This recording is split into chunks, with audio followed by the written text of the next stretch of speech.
Alright, welcome everyone to another episode of Dice Mischief. It's the D&D stream where we're here, we're queer, and don't Dice Mischief. Know much else about ourselves yet. D&D stream where stream manager was playing me back in my own ears, and I muted it. So, we're going to start with introductions. Kenji is indisposed at the moment, but will be with us shortly, I hope. Other than that, I am Cody Julia, your DM. He, they pronouns. Miloh, whomst are you? That's a great question. Whomst am I? I'm the resident goblin, Miloh, he, him, playing the resident goblinoid, Bel'na.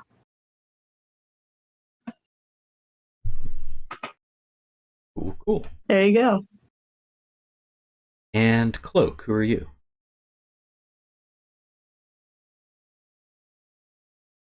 Well, I will be playing Ceriphet Wadjet, our barbarian druid who has a penchant for really fresh meat. Oh, and her pronouns are she, her. My pronouns are he, him.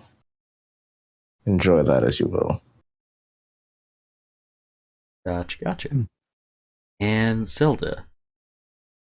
Hello. Hello. Excuse me.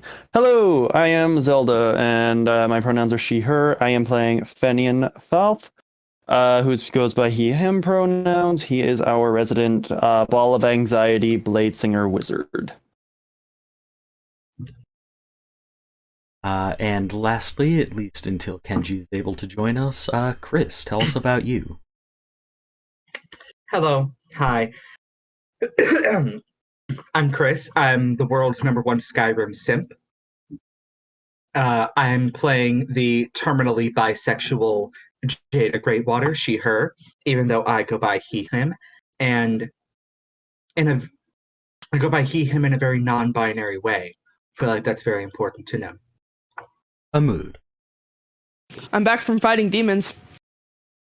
Nice. Did you pick up the milk while you were gone? Ah, fuck! Got the damn milk. Based on the number of demon horns you have brought me, you get 300 gold, and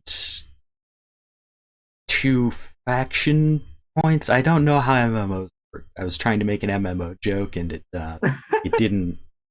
I haven't played one since Kingdom of Loathing, and the less said about Kingdom of Loathing, the better. I guess you could say that you loathe it. And reported gone.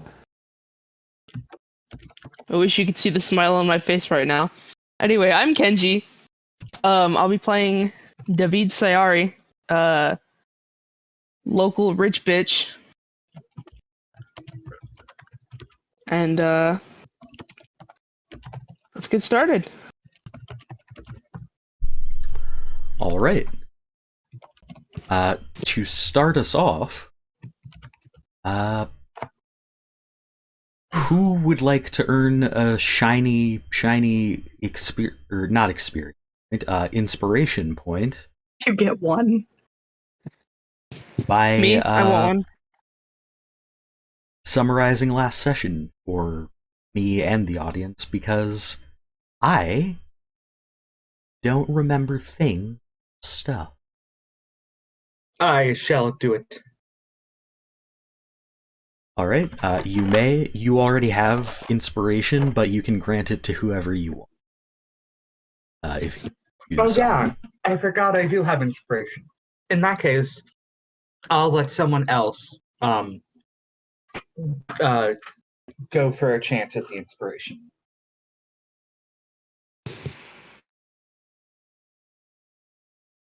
Last time inspiration saved my life, so I would like to give it a go. Yeah. Sounds good to me. So we back in the mine. The general gist is that we were making our way through the dungeon, and we set up camp for the night. And while Ceriphet was on watch, she made contact with the Kaitine, which are spider folk, that happened to be running this auction.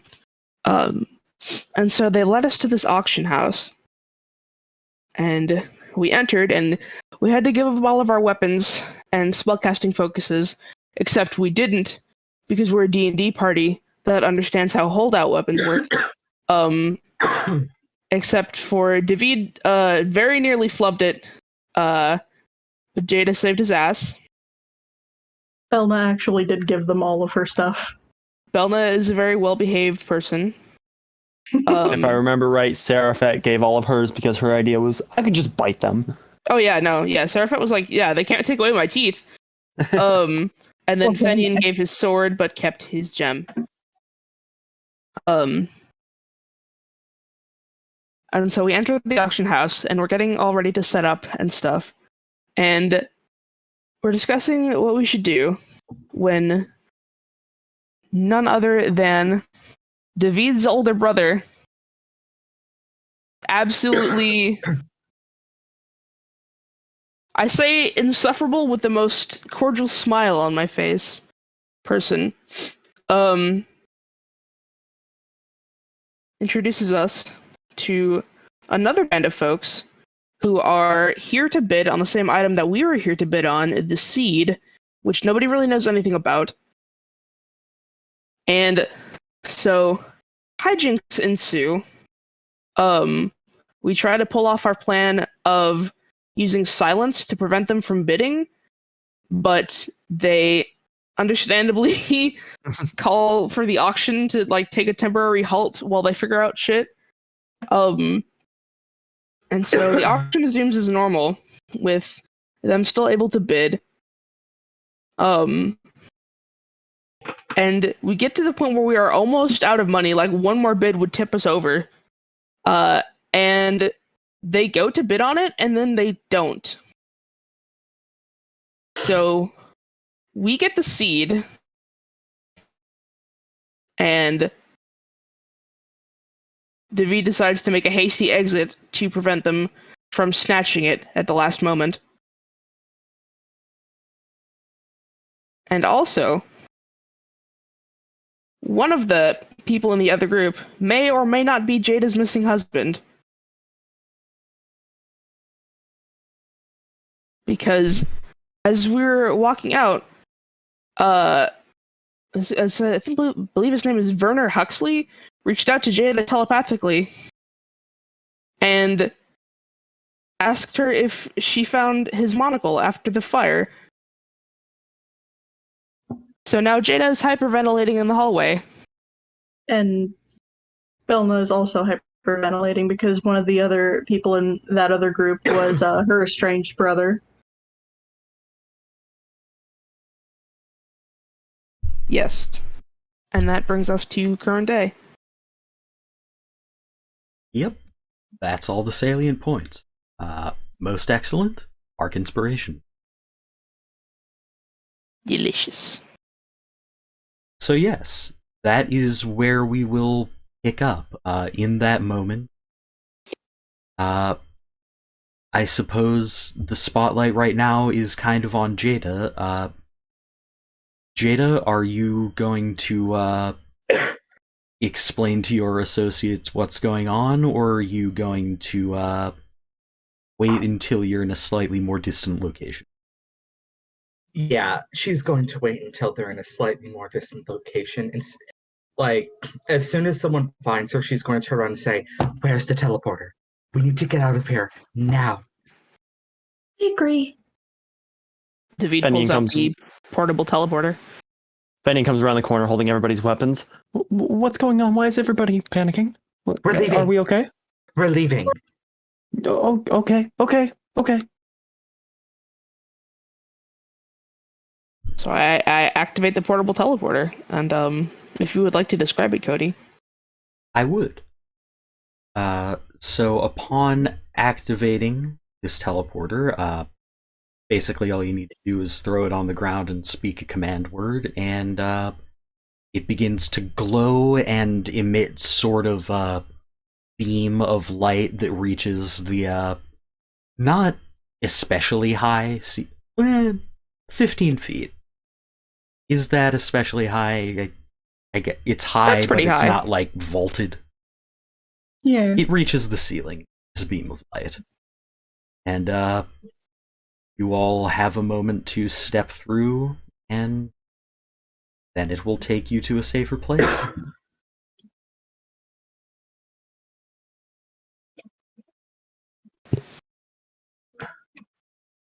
Um, what safer place does it take you to? It was previously calibrated to take us back to Lloyd's office. Yes. Okay. Right. So, Assuming that everyone steps through, which you always have the choice not to, of course. No, no. No, Fenian actually runs back in and attacks everybody in the room. No, he goes through David the immediately leaves the campaign. Goes into T-pose and clips through the map. The Discord leave noise sounds and David just blips out of existence. All right. But yeah, You all find yourselves back in the strange conservatory slash workshop slash personal office of the Reverend Dr. Dane Lloyd Belovich Legati Esquire, or as he prefers you to call him, Doc Lloyd. So you may be surprised to learn that it's about midday, maybe early afternoon. Oh yeah, I suppose perceptions of time would be rough inside the dungeon. Yeah, being inside that structure without natural light, it can get confusing. But yes, you are all in this room surrounded by greenery and miscellaneous bits of artifice material. And Lloyd is actually waiting for you. He gives a little bit of a start. He wasn't, like, expecting you right this instant, just soonish. So, you know, he's not trying to front like he's psychic or anything. But yes, he greets you cordially and says, welcome back. I trust that the task has been dealt with. You have the seed. I will hand it to him. He takes it gingerly and takes a long moment. Actually, I take it back. I toss it to him. I toss it to him underhand like a softball. Okay, he catches it gingerly and shoots you kind of a look. But not long after he's completely disregarding you, he's like holding this thing up to the light and turning it this way and that, and it's kind of glowing and like humming slightly, and he seems very pleased. He immediately destroys the world with it. Oops. Yep. Roll up new characters. We'll be doing Dark Sun now. But yeah, he sets it down on a nearby table on sort of a little plinth type deal that seems to have been prepared specially for it, and sets a glass covering over it. Before turning back to you, his outfit has changed, by the way. I would hope he would have changed clothes. I mean, you might have figured that he was the sort of person who just has like a million copies of the same signature outfit. He just Like a has like a cartoon Doug character. closet. That's fair. Never mind. But no, he is he's rocking some new fashion today. This was his look when you last saw him. Today, the theme is hot pink. Just Heck yeah. just a pantsuit Yes. and a capelet, all hot pink. Does he have a robotic hand? He does have a robotic hand. Based. Said hand is currently kind of tucked behind the small of his back as he regards you all and says, "Well, you've all done most excellently on your first assignment, and so I believe it is time for your just reward." And then he snaps his organic fingers and says, "Jeeves, kill." What? Well, Fenian panics.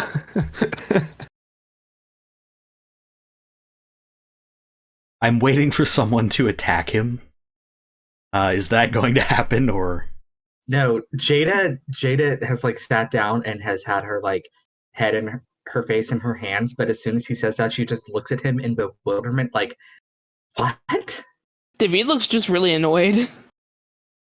Fenian is somewhat panicking, and he has his hand on his like rapier, ready to pull, but he's not actively like attacking yet. Bel'na's vibrating. All right. I think after a moment of standing there pointing dramatically, he kind of brings his hand up to his face and coughs and says, "Right. I can see you've all had a day. Perhaps jokes are not in order. Yes, No, I will. I would think not. I can see it was not an easy task. My apologies. I do have for you. To He be completely fair to you, it's not that it was difficult. It's just that there were complications towards the end that we had not anticipated. I see. My apologies for that matter.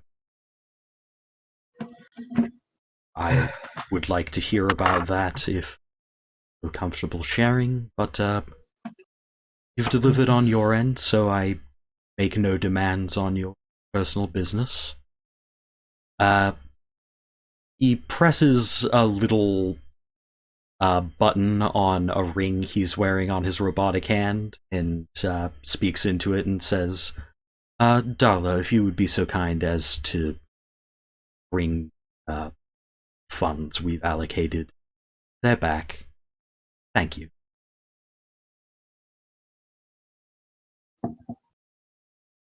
And In my head, I have an unless- image. Sorry.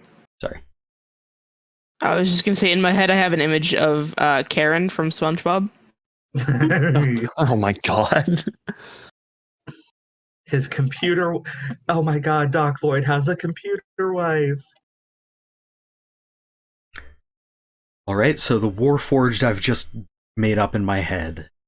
I'm going to need a token for Darla soon, but there is her definitely a name- Warforged approaching with your money. Pog. Pug.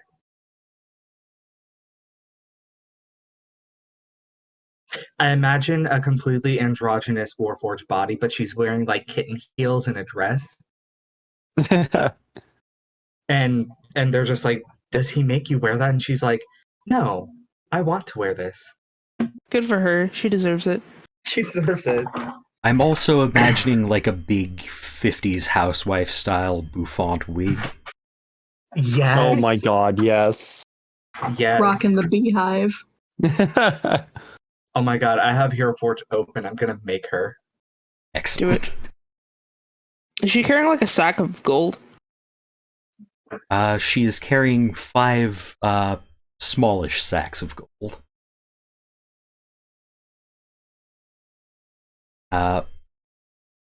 on distributing them to each of you, you will find that you have acquired 200 gold each. Rad. Oh, dang. All right. Me when I almost add 200 gold to my spells instead of my inventory. That would That's make not so too much sense for David.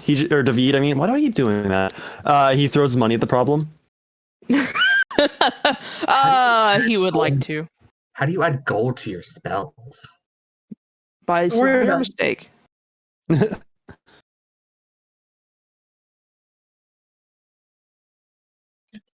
But yes, Bel'na did not actually have a single copper in her pocket before then.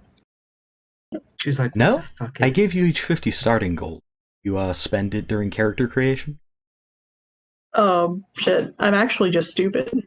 Right. Because the Valid Haunted and One demure. background does not give you any starting gold. Lovely. Is that 50 gold on top of what we should have had? From our background? Yeah, 50 plus background plus the 200 you now have should be your total. Okay. Except for I am Fenian, also who I stupid. believe spent some of his starting gold on a rapier. Yeah. Wizards don't start with a rapier, so I had to get it somehow. Very valid. Being a wizard's expensive. It is. Oh my god, it is. Just the components alone, man. I could, buy that really cool magic item, or I could buy, 300 pounds of bat guano so that I can cast more fireballs. I know it's not actually how it works, but I find that funny. Yeah. Or you could, like, buy paper and ink. Mm-hmm.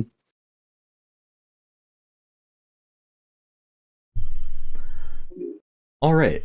So, Karen, not Karen, Darla. Darla. I named her Darla, and I've just got an image of Karen from SpongeBob in my head now. I got him. Darla does not yet leave. She is also holding a couple little thin sheafs of paper. Probably only one sheaf of paper, actually. It's only like a page for each of you. Which she distributes and says, "Here are your contracts. Each of them is standard for typical adventures license. Essentially, you get to keep the loot, we get to keep any proprietary information you may come across that may benefit us." Seems fair. Are you imitating my Fenian will accent give on a- purpose? No, that was an accident. Benny is going to That read seems through fair. it and make sure it does actually say what she said it says. Yeah. Roll. What is the legalese roll? I suppose. History, probably. Maybe just raw intelligence, maybe. Yeah, I would say Intelligence. raw intelligence. You know what I'm going to perception, say it is? Insight with intelligence. Exactly, yeah. If you're proficient in insight, you can add proficiency, but otherwise it's a raw intelligence roll. Fuck! Can somebody roll for me? It's 1d20 plus 3. That's unfortunate. 1d20 plus 3. Hey, You get hey, an 11. David, you want to trade destinies? Thanks, babe. You get an 11. Wait, do I have to roll it too? Anyone who's interested in sussing out Yeah, if I'll this do that. is sus, yeah. Sure. So it's insight with intelligence specifically. Yep. I have expertise and insight. Heck yeah. I don't, but my insight is actually better with my wisdom modifier because I'm, a cleric. Unfortunately, it doesn't matter if my dice roll like crap. Yeah, that's kind of how I'm feeling here. 15 for Djeda, Beta, Bo Beta, Banana, Fana, Fo Feta. 10 for Bel'na. Me, my Momeda. Talking about Djeda. Alright. Anyone who rolled above a 10 can see, yeah, this is a pretty standard adventuring contract. You just, you get to keep whatever physical loot you find, and if you find anything that's particularly of, like, archaeological or academic interest, Lloyd gets first dibs on it. That's essentially the gist of any catch there might be. Lloyd gets the cool academic stuff. Fair enough. Down with it. Fenian, what's a funny thing for your critical failure? Say. I'm not sure. He's so nervous that he forgets how to read. Yeah, you know what? Maybe he's having a panic attack right now. You know what? Yeah, the Doc Lloyd's earlier joke has sent him into a miniature panic attack, and he's having trouble concentrating on the paper enough to understand it. He just keeps reading like the same line over and over again. Yeah. He's trying to read it, but it's actually upside down. He's just You're reading the back convinced of the it. dental package is actually really bad and perhaps might be just like essentially useless, even though the rest of the team is like, that's standard. It's not great dental coverage, but it'll do us. You're just really hung up on the dental benefits. So Fenian pulls a little face, like, really? They're gonna do us like that on the dental? Seriously? But on looking around and seeing everybody else signing, he'll shrug and sign it along with them.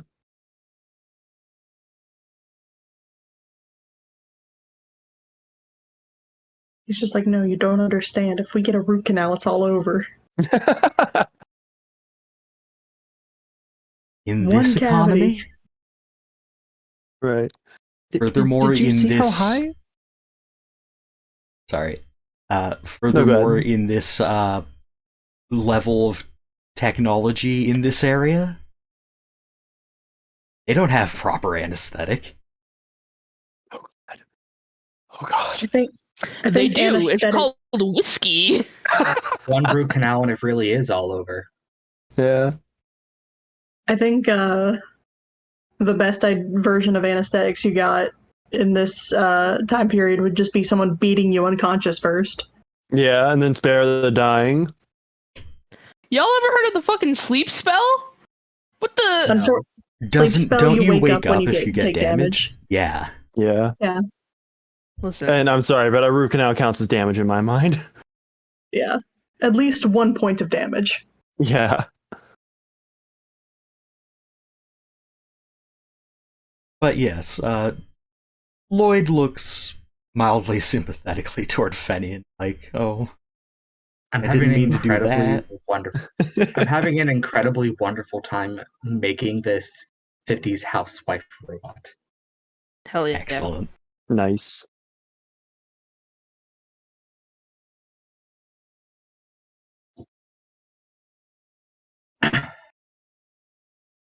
All right. So, the doctor says it will take us about 3 days to get things in order so that your next destination is prepared for you, so that the paperwork is all processed and stuff like that. It's all a bit boring, but if you can report back here in 3 days' time, we can begin the job proper. Have you any additional questions or requests of me? Not at this time. For me, at least. Fenian just fidgets. I think we're all good. Very well. Bel'na just goes,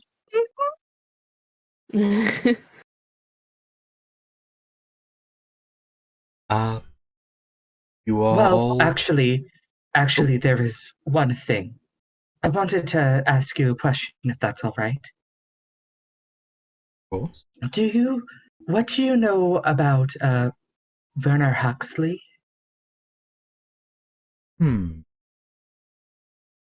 Werner Huxley.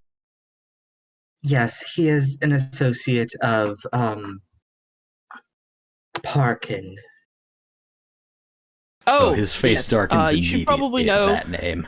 You should you should probably know that Th Parkin was there. I've heard the controversies. It's probably information you should have.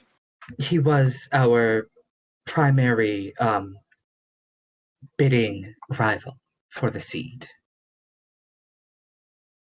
I see. This complicates matters somewhat. If Parkin is involved, then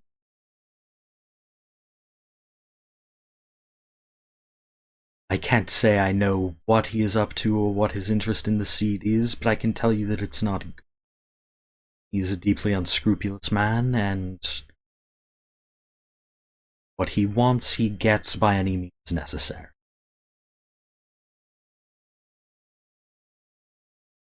Right. But back to Mr. Huxley. The name rings only a faint bell, I'm afraid. I am given to understand that approximately a year ago he became a resident at Westwall University, teaching an alchemy course.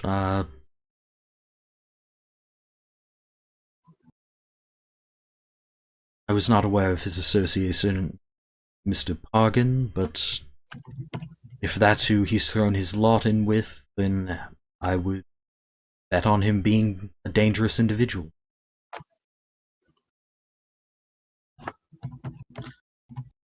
Thank you. I was merely curious about the company that Mr. Parkin tends to keep. Thank you. Thugs and lowlives such as himself. Quite.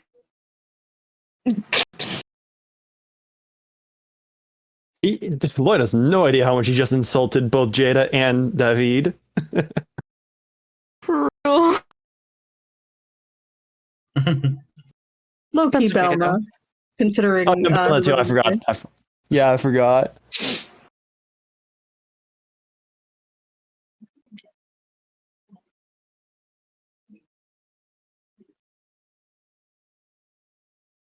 If it would ease your mind at all, Greatwater, I would be able to run something of a background check on Mr. Huxley.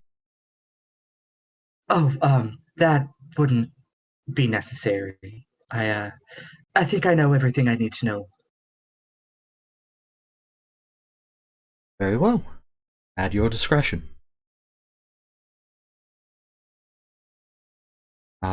You are all free to go unless there's anything else. If you have any additional questions or requests for aid, then my door is open. And thank you for your service. I look forward to our working relationship.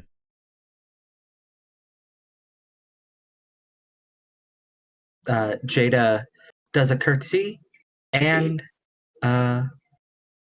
she will see herself out. Fenian nods and leaves.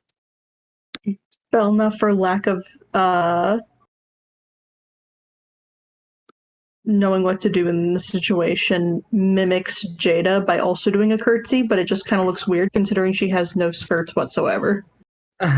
She just sort of like bends her knees and then walks out very quickly.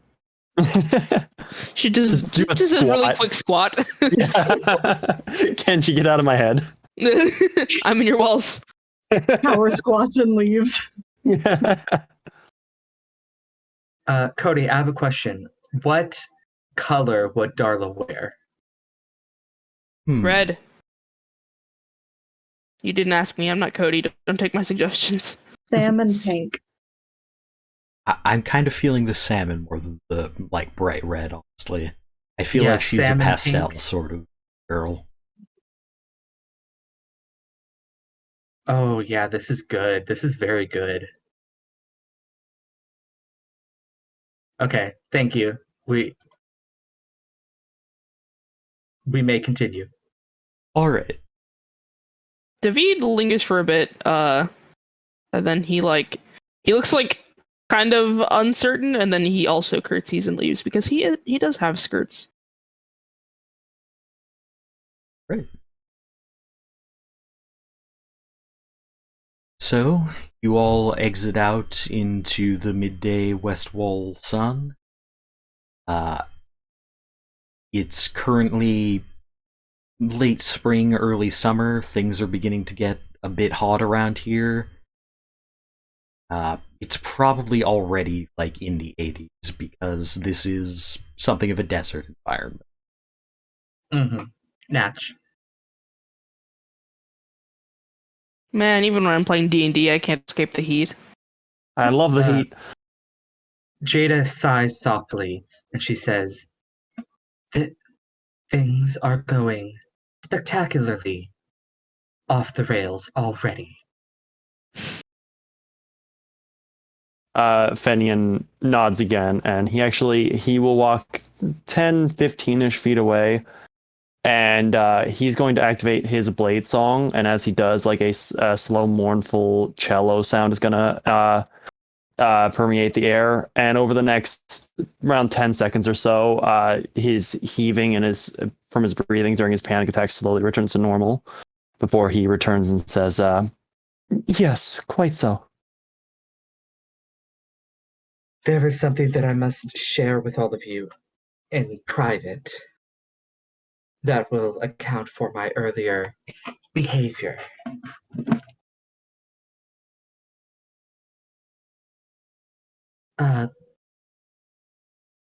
Do we have a place where all of us can speak candidly? Well,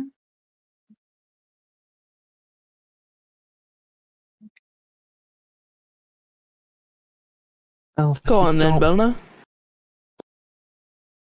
Yeah, go ahead, Bel'na. I mean, I didn't have anything important to say. I just maybe we could like find a tavern to sit down and talk or something.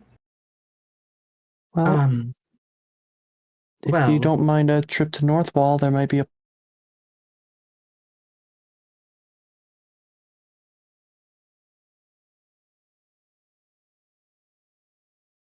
Have I lost you guys, or has everyone just gone quiet? Here, I think I've lost them.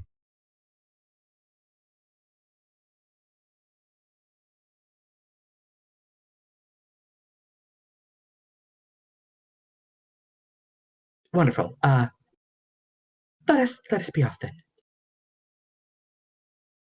David is like severely weirded out. So he's just gonna start confidently walking in a direction. It may not be the right one. Especially He starts since walking Fenian south. knows where we're going. He starts walking south. I assumed that David did know where we were going. I don't think he would. Fenian is once Never again mind. the one with the instructions. Never mind. When I said David, I meant to say Fenian. Okay. And Cody over the table, he's taking them to his old house. Alrighty. Cool. That's nice. I like that. I like the idea and that David just starts walking and Fenian is like, actually, let's go this way. Yeah. Before we move on, Cloak, I notice you're muted. Good? Still with us?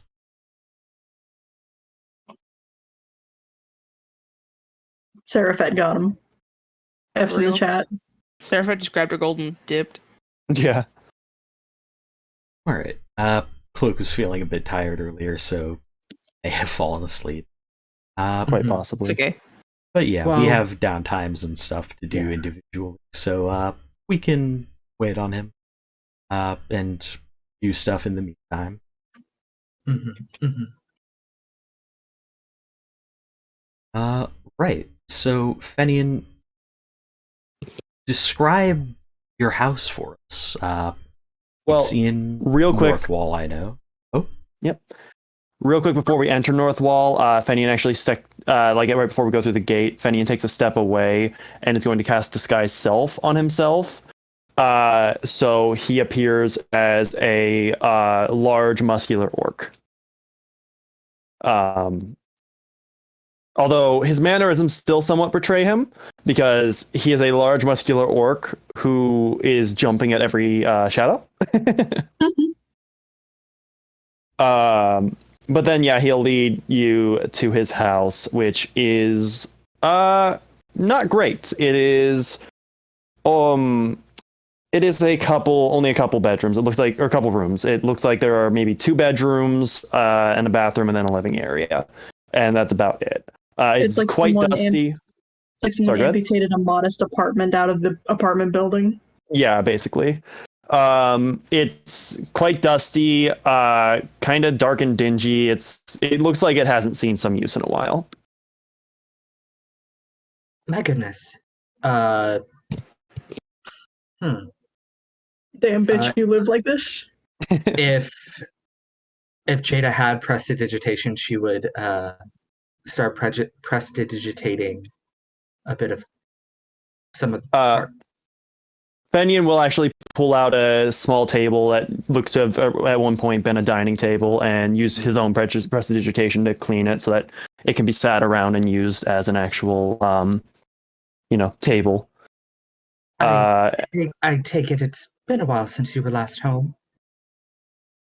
Yeah, I don't visit much anymore. I understand completely. It is a nice place. All it could use is a bit of a housewife's touch. And without being asked to, she starts cleaning. She starts fucking decorating. Fenian does not know how to respond to that, so he just lets it happen. She places a ficus in the room. She uses minor illusion to conjure a ficus. Needs houseplants. Well, this is my house. You all feel free to stop by and use it as a place to stay if you ever need one. It's very kind of you. Thank you. But well, I have to be honest with all of you. I was a bit shocked today because well, it's a bit hard to talk about, but you all know that I have been searching for my husband, right? Yes. Mm-hmm. I never expected that it would be like this. I didn't anticipate that. I had envisioned it happening under far different circumstances. But the man that we met today, Mr. Huxley, I believe that is my husband, Elric. Would you mind showing me the picture again? Yes, of course. And she pulls out the the little portrait that she had made of him. And sorry, good. And Cody, if you want to put up the picture of Elric again. Yep, I went and forgot to upload the much better portrait that doesn't show him holding a heart. He's a doctor, so holding a heart is not abnormal. Fenian studies it for a second, kind of. He like rocks his head back and forth like he's thinking, and then he says, yeah, the similarities are actually quite striking once you know what you're looking for." Indeed, which is why I had a feeling at first that I knew him, but I couldn't quite place it until he communicated with me telepathically. And he asked me if I had found his monocle. You would think after You would think after all this time he would have something else to say. But,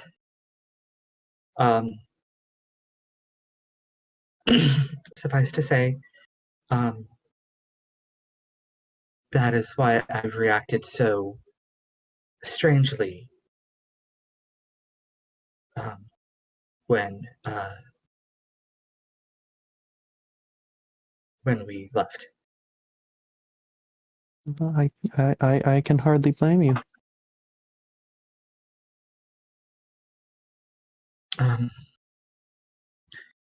Yes. Cody, is there running water in this building? I don't know how that exactly works. Like in the setting. How long would you say it's been since you've been here? Oh no, the water bills. Your water got probably shut off. probably a month or two. So yeah, it wouldn't be unreasonable to think that the water was shut off or something like that. Just Yeah, crank the faucet and it just unfortunately, goes. I think it has been. Yeah, all right. Well, Fenian goes to get you guys a glass of water, especially for Djeda, who's having a rough time, and there is no water. And he goes, "Oh, goodness." It's quite all right. Don't worry yourself about it.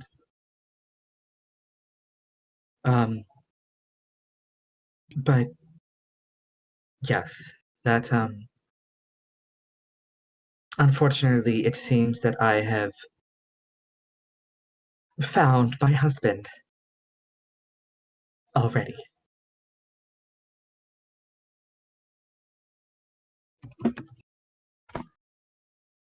So what do you plan to do now? I don't know.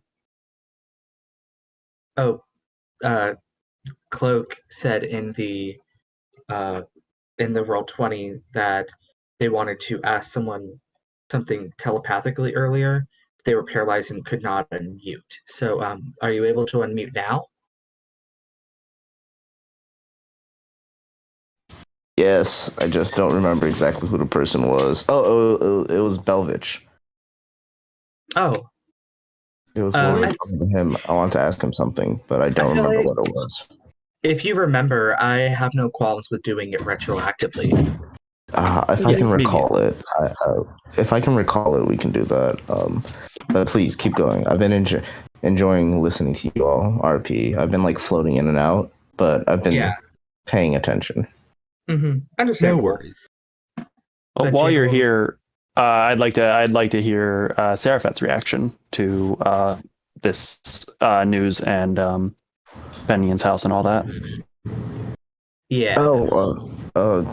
Crap! Fenian's house. We're in Fenian's house.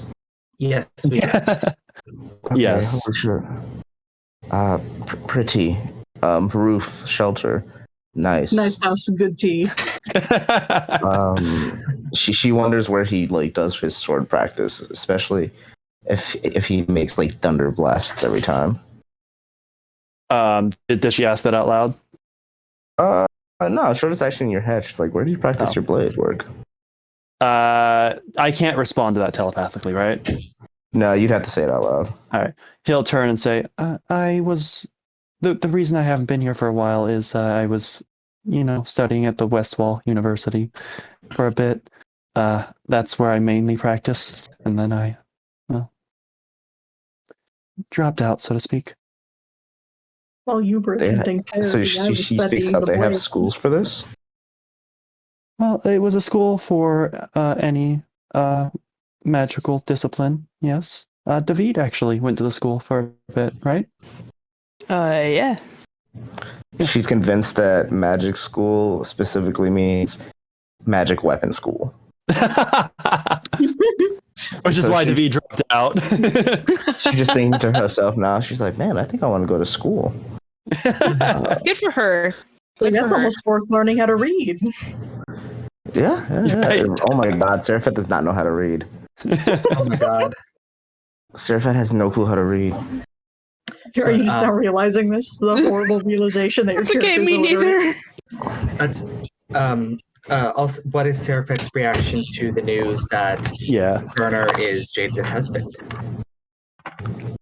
Oh, she's angry actually at this. She's actually very angry. Yeah. She looks at Djeda and she wonders, how could he do this? He would just leave you? Pretending he was dead?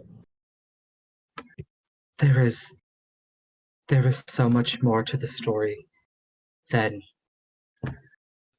I can bear right now. We should have tore him apart where he stood. No.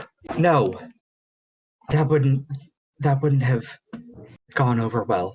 But I promise I will tell you the whole truth, but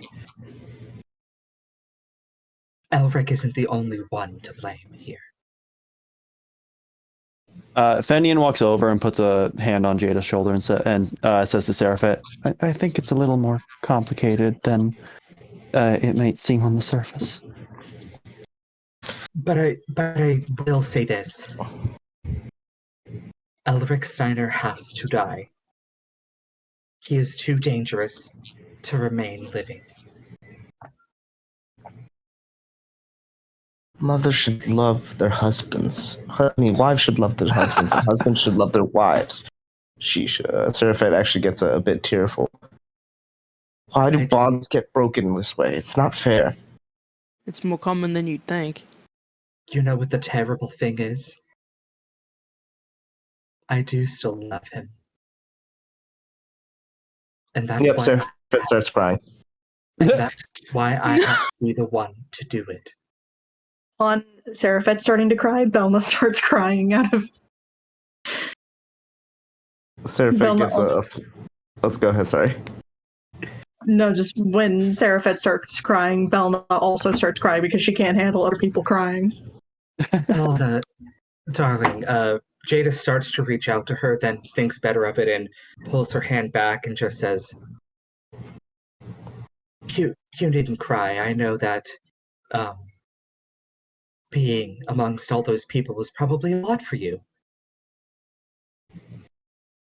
Are you okay? The crowd wasn't the part that was the thing that rattled me the most, really. I'll be okay. She just starts wiping at her eyes. Sweetheart, I know when someone needs to talk, and if you need to talk, well, I know this may sound hypocritical coming from me who can't finish speaking about my marriage, but if you need to speak, we will listen. Rolled a d20 privately and it rolled a 3. Bel'na just blurts out, "His security guard was my brother." Oh, I wasn't aware you had one. What is it with shitty ass brothers, huh? I'm the youngest of 4. I haven't seen my family in a long time. My banner. Not since I was exiled. Oh my. Not to undermine the moment, but real quick, what do you do for that yellow text thing where it's like it's an action? Slash me. Slash me. Okay, thank you. Go ahead. It Sorry. puts your name in automatically. Just as a heads up.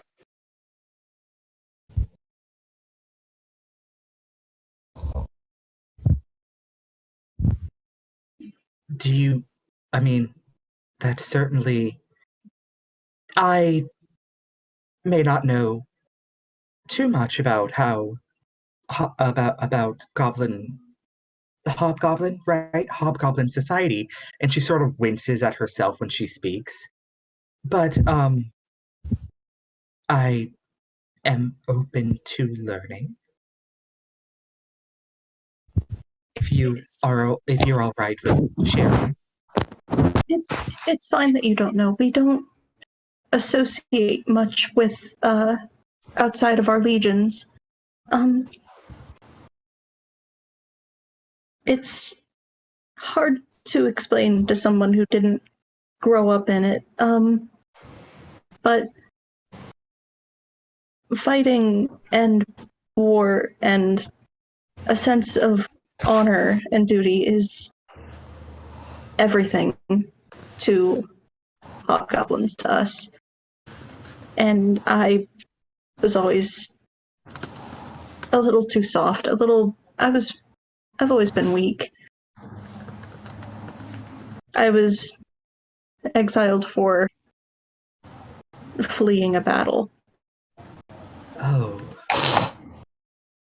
My brother Kern, he was injured and he fell, and I was so scared, and everything smelled bad and it was loud, and I took him and I ran.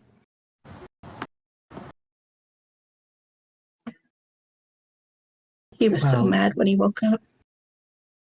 Angry?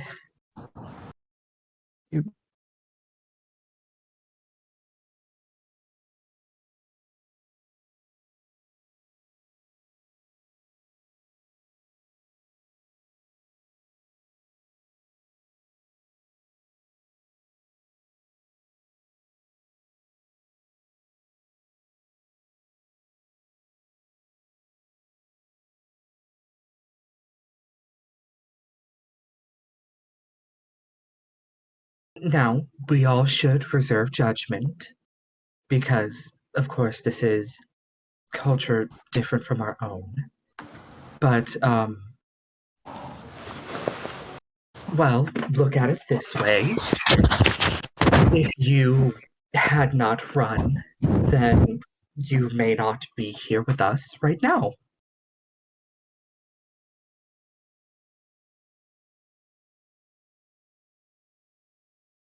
They might be back with my legion.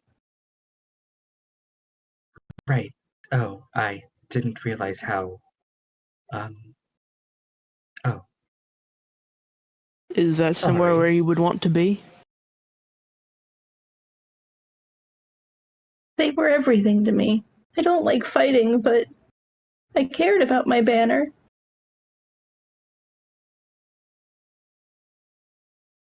I still do. Even if they don't see me as one of them even anymore. My brother least of all. We've all done things that we regret and that we wish so badly that we could take back or undo. And actually, Bel'na, I'd like you to roll an insight check, if you would be so kind. Divi just assumes Djeda's done war crimes. 20. Huh? 20. And let me roll against my own deception.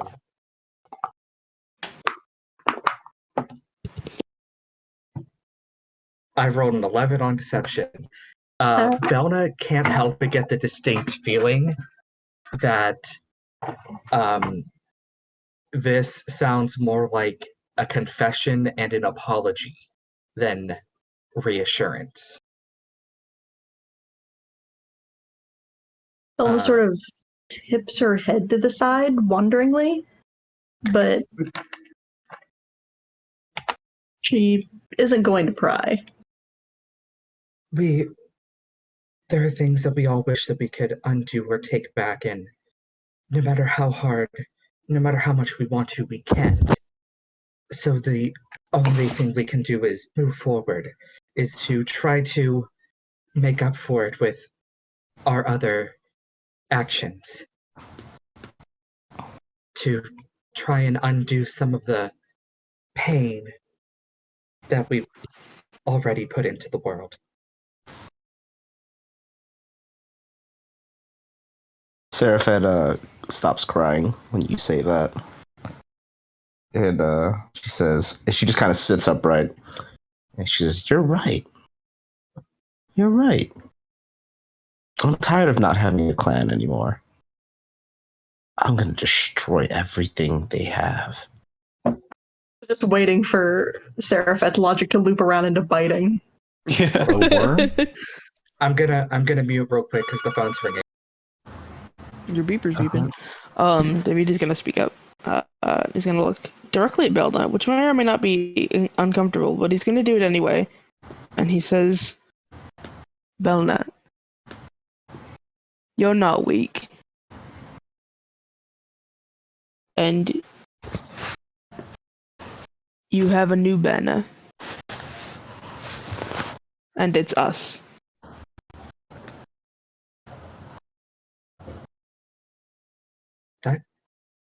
That's very well said, David. Bel'na starts crying again. I'll be right back, everyone. Ceriphet, Bel'na is gonna... Ceriphet is gonna send a telepathic message to Bel'na, is what I was trying to say. And tell her that not leaving your brother where he lied was the right thing to do. In a hunt, you cannot leave an ally behind, even if it means losing the quarry. He can be angry and shout all he wants, but he eats breakfast the next day.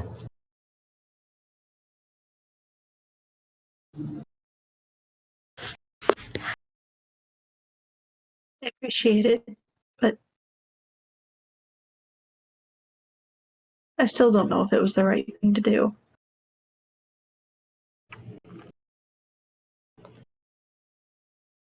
I figure at this point we can all assume whenever somebody says something out of context that Ceriphet is talking to them. Yeah. Slowly getting used to that. Yeah. Suddenly Ceriphet getting like doesn't half like- a conversation. Ceriphet doesn't like other people hearing what she thinks. And then, you know what? Ceriphet's actually going to let something slip accidentally and send out a mass message to everyone telepathically. And she's just saying, I miss my mother. And then after she realizes she just did that, she's going to cover her mouth. Fenian looks at Ceriphet and says, I know how you feel. I do too. I miss my mom too. Djeda comes back, everybody, oh man, I miss mom. She looks around at all of you. She says, no. You were, in like her actual voice, you were not supposed to hear that. Don't ask me about my mother. Djeda actually laughs a little bit. Sorry, don't worry. I didn't hear anything. She smiles and thank you, Djeda. She clears her throat. I don't think I've had tears roll down my face in years. I gave up crying long ago, but hold on. I gave up crying. Djeda says as she vanishes into the wind. Djeda gave up crying for Lent. Lent never ended. Oh no. I gave up on crying long ago, but I didn't think that I would find anyone else that I would be able to talk about this with, and it does bring a tear to my eye.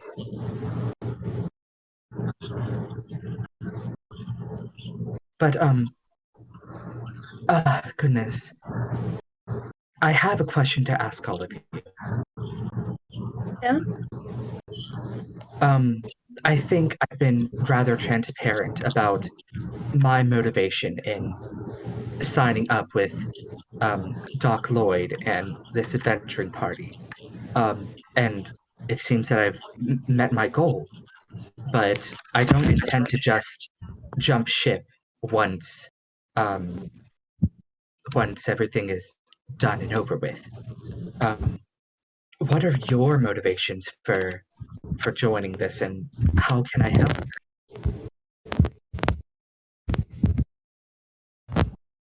Yeah, I think that's it specifically. Hmm?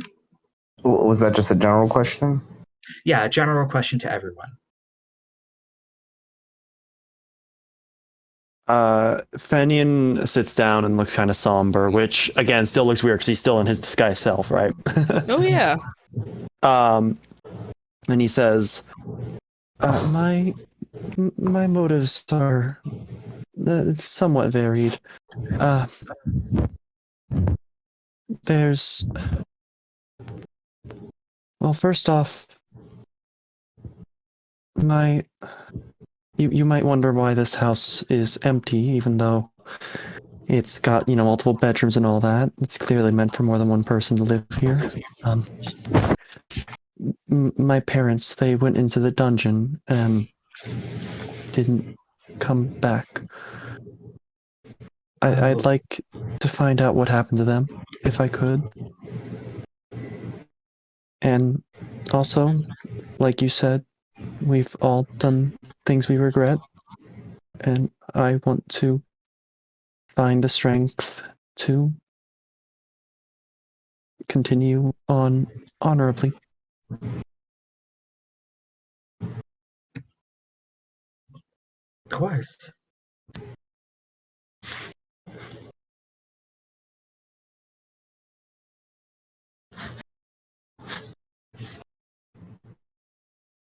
I hope I can test myself against beasts of this building, this fortress Belvich has told us about. And when I'm done there, I'm gonna find the people of the Black Lord. And I'm gonna show them they couldn't kill Ceriphet. The Wilds couldn't kill Ceriphet. The Belvich fortress couldn't kill Ceriphet. And I'll show them I'm worthy of more than just the lycanthrope curse. My goodness.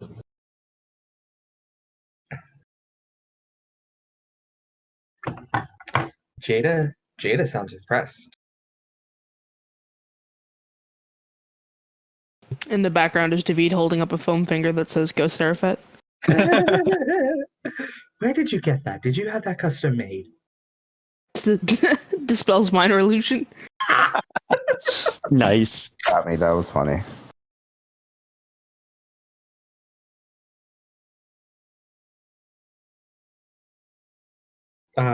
So Oh, sorry. what? I was gonna ask if Bel'na or David wanted to speak up. It's not a great reason. I try to avoid working as much as I can because my only skill is fighting and I hate it, but I was almost out of money when I started, so I just took the job because I needed the money. We all have to live. There's But nothing wrong with that. Hopefully this will be more about adventure than violence. Right. Bel'na, you're an enigma to Ceriphet, because to her you have strength, but just don't want to use it. And she just is like, why doesn't she just fight all her bombs away? Thanks, it's the mental illness. That's God damn! I felt that one. That's mental illness, love. She also sees Bel'na, and within you, Ceriphet does see a lot of her younger self when she was still learning how to survive. Aww. Aww. Gay. Who knows? Yeah. Who the heck knows? Honestly. Does David speak up, or does he dodge the question? David is deliberately hoping Djeda forgets to ask. Djeda looks at him and doesn't say anything. He's just like, man, those are all such great reasons anyway. And if he doesn't say David anything, will just return the stare, coolly. she looks away and says, right. Today has been absolutely terrible. That's an understatement. Fenian, I've been thinking in these last couple minutes. Yes. If we were to assist you with the rent, um, why don't we all make this our de facto base of operations? I think I could have something that could help with that. Fenian looks confused a little bit, and then he smiles like very slightly, and he says, "I'd like that." Wonderful. It would make things much easier since You do have a very nice clearing here. I like it. and I personally didn't have any long-term lodging plans, and those tavern rates can really pile up. But it just seems like a logical course of action since we're all under the same contract.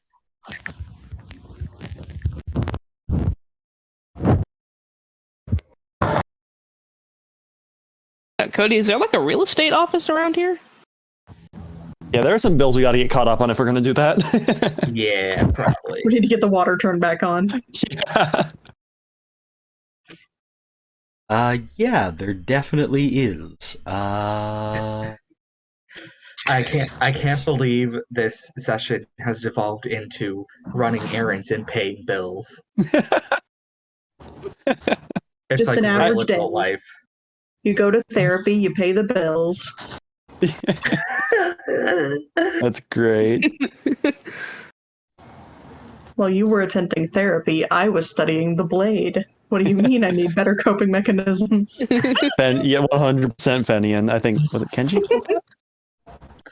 I think. No, I think that was Miloh. That's the. Was it? the- Okay. I think Yeah, I so. posted couldn't- in memes and said Fenian. Yeah. Oh yeah, it's literally right there. Duh. How dare you all make Ceriphet cry? I was planning that at least 5 sessions in. Yo, I was almost like y'all almost made Kenji cry. I'm dead. I'm serious. I didn't expect us to get into backstories this early on. Neither did I. But Cody did throw us a curveball by placing.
Uh.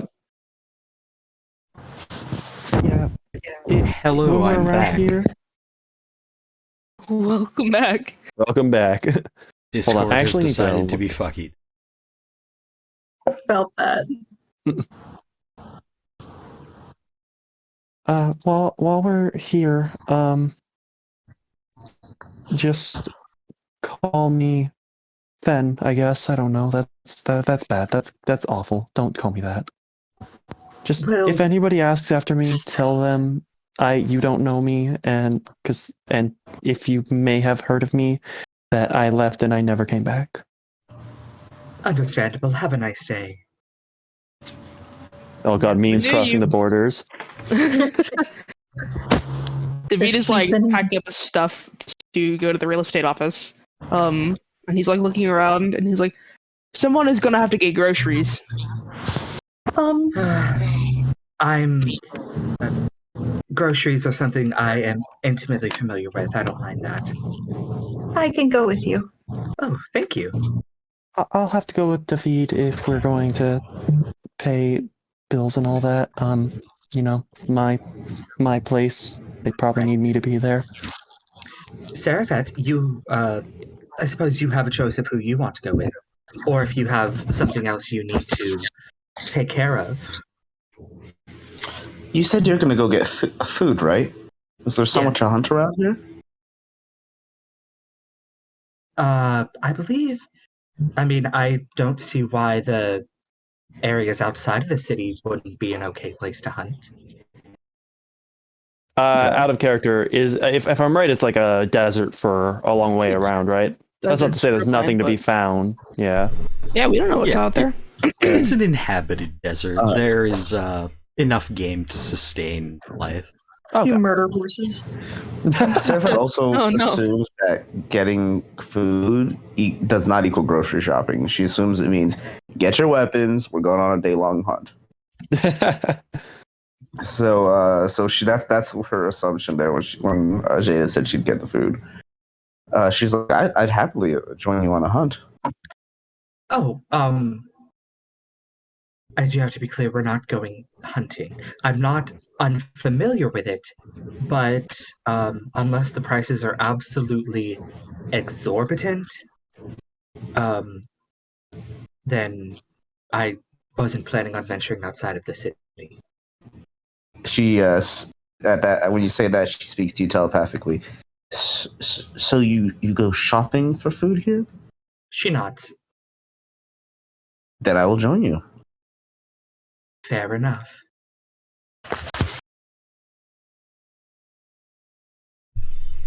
And we split the party. Yep. There's no combat. It's just us running errands like a bunch of fucking adults. I came here to escape my real life. Oh shit. Here's my main concern, just as a player. Grocery team is gonna be fine.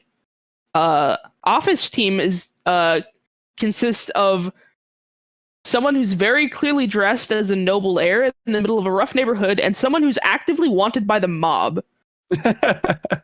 I mean, I don't know what you want any of us to do about that. That's could- true. That's a good point. Would you like to bring along the goblinoid? Yeah. The essentially terrified goblinoid. The Djeda who can throw vicious mockery at the drop of a hat, or Ceriphet who doesn't understand what paper is.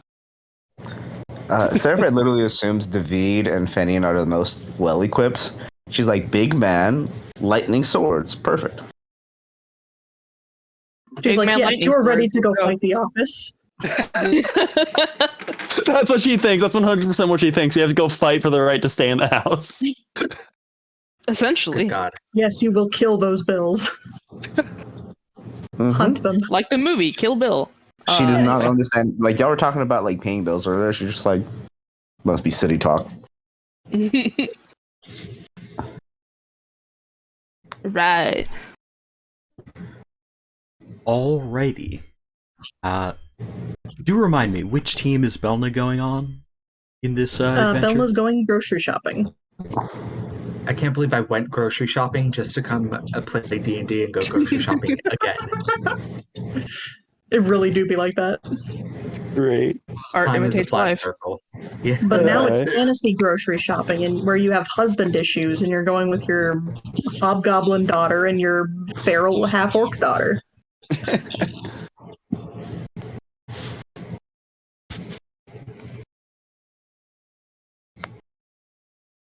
It's normal, but people are more interested in colors. Yes. That's what tourists say from when they go from And the America to Europe. You did not just say that, Kenji. And the Listen. city rats all have squid faces. Alright. Uh, man, here's the thing. I had a location set up for your base, and this is better. This is so much narratively more satisfying than what I was going to give you. Like, Fuck yeah. I'm sorry, Cody. This was like really just spur of the moment. Hey, Fenian has an empty house somewhere. We need a place to talk privately. That works. yeah, this is like Fenian owns property, and also it's important to him, so this is better. Take all the properties of the base and move it over here. Hey, I'm you going should to. you should be happy that you don't have to work out the mechanics of a base now. We already Or have characterize a one. location. Yeah. I mean, I still definitely have to work out the mechanics, because, like, you're going to Okay, want that's to make true. improvements. Just give us give us the base you were planning on giving us, and then we just gut it, move We all can the sell stuff it into Fenian's house. Fenian's house, and then Yeah. sell the new property. Stonks. Stonks. Absolutely. That's thinking like a capitalist, like a Ferengi. Alright. So, I'm going to roll a die. On odds, we will start with Team Grocery Shopping, and on evens, we will start with Team Property Man. I Team promise. Big Man Lightning Sword. Yeah. That's the I ship name for promise David and it will Fenian. be Yeah. more interesting than that sounds. Otis, why? Why are you like this? Please spread the boy. Please, he deserves it. I hope my filters are managing to make that a little more tolerable on stream. I did not hear Otis until you mentioned Otis. Yeah. Is that like the rumbling I was hearing? No, I think that's Cloak. Oh, okay. Oh, yeah, that's my open. Oh, sorry. I don't remember which one was odds. I think Odds that's was Team Grocery. groceries. All right. Alright. So, there are obviously enough, market areas in each city to, accommodate a population.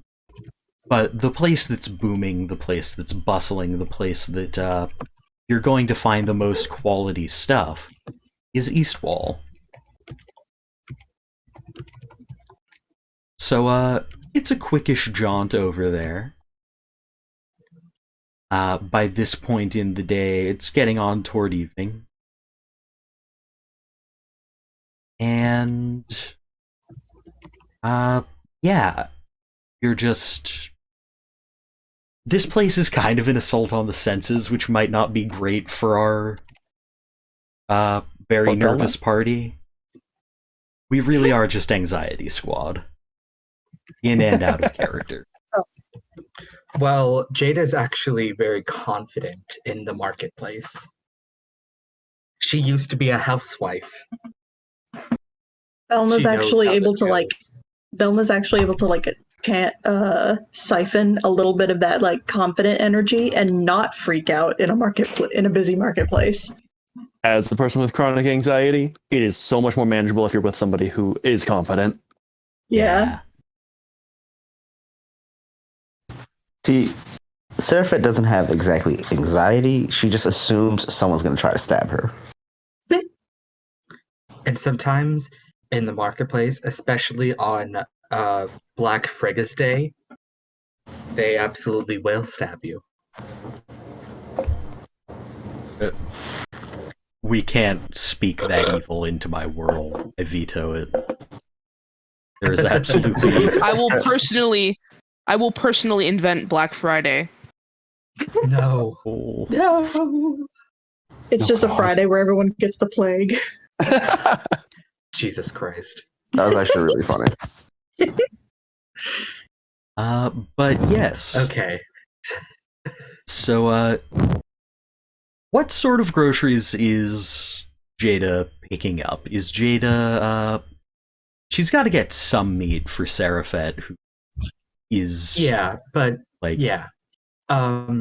Her ideas her idea is mostly to get a couple of fresh things and a decent amount of non-perishables. She knows how to budget, and she's gonna do her best to not blow. Hold on, dang it. Maybe it could be Bel'na's idea to think of the meat. Don't you just wish that dogs could learn how to open doors? Yeah. It's called a doggy door. Mm-hmm. Some dogs Uh, can't open doors. My Bel'na- dog is great at it.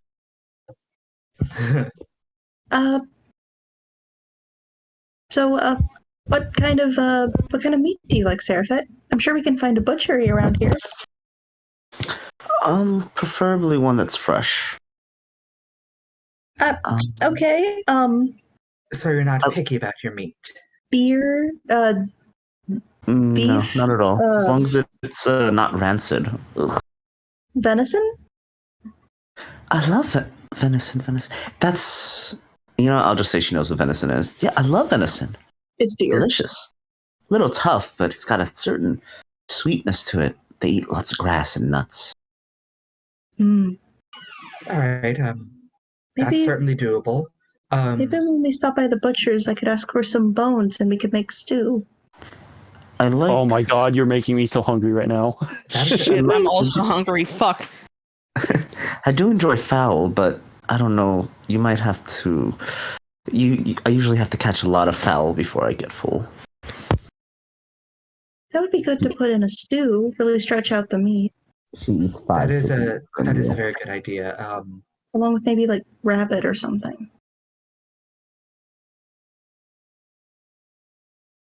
I Right. spent all day once catching rabbits. By the end of it, I had 30 rabbits. That only lasted me a day. My God. Oh my They're god. rabbits. They're You're going to get rabbits. eaten out of house and home. That's why I That's a hunt for rabbit. larger prey now. It's much easier just to eat something big once Bear? than eating lots of small things. Well, I am used to purchasing for a whole household, so I'm oddly well equipped for this. So just like whatever number of people you think you're budgeting for, just add 8 to account for Ceriphet. Yeah.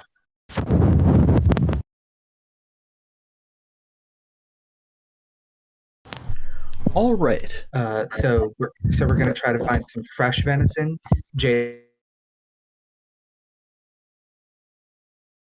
Discord, don't do this to me.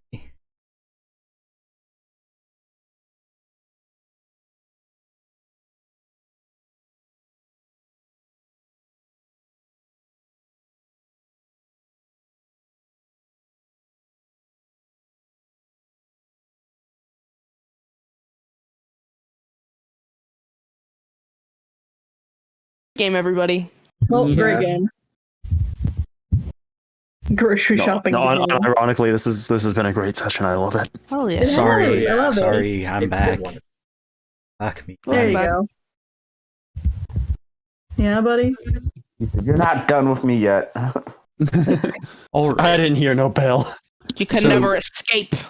Not dead yet. Absolutely not. Uh. I will keep rising like the chubby, wiry, bearded phoenix I am. Wiry breed. I gotta remember that one. That's a good one. Yeah, it is. Yeah. It's fun.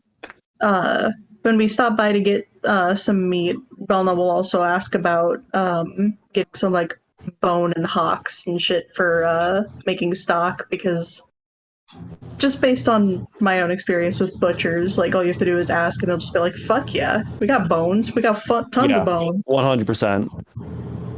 Yeah. It's interesting you should mention the Homemade. butchers. Homemade stock is the good shit. So you go to a butcher's. Let us call it Frank's Beef and Beef Accessories. Hey Cody, why? That's a Why name. call it that? Don't worry about it. No, I like it. Shut up, Anxiety Brain. We're calling it Frank's Beef and Beef Accessories, and it's a good name. I will only Hank Hill accept it if voice. Frank. I will only accept it if Frank sounds like Hank Hill. Yes. Yes. That's not. It's actually a lizard folk. It's a lizard folk named Frank Frill. Oh my god. It super love that. is, and that's not an impression I have in my repertoire, but you can imagine it, and it'll be good. Do I look like I know what a JPEG is? But Frank Frill is not necessarily the focus of this scene. Because as Frank Frill is packaging up your order, let's say it costs 2 gold. Like, that's probably... I could look up in the PHB what the exact cost of rations is. We'll say just to stock your base that you're going to be coming back to when you're not in life or death situations anyways. 2 gold. Yeah. Okay. Jada will pay for everything grocery related out of pocket. So I'll be subtracting from my own funds. So just so we all know where the money's coming from. Okay, dokie. Okay. So we've got our meats. Yes, and as the lizard folk butcher is packaging it all up for you, you hear the chime of someone entering and ringing the bell above the door. And Ceriphet. Oh shit. Uh-oh. You see a familiar face. Do I now? Uh-oh. This is gonna devolve into combat. Oh, shit. Uh-oh. It is a large orc man wearing kind of patchwork leather armor. With a cave bear's head placed over his own. And you recognize this man. This is Prince Alketh. He was the son of the leader of your clan, the people of the Black Blood. And, he killed that cave bear himself, barehanded, when he was like 10. Barehanded.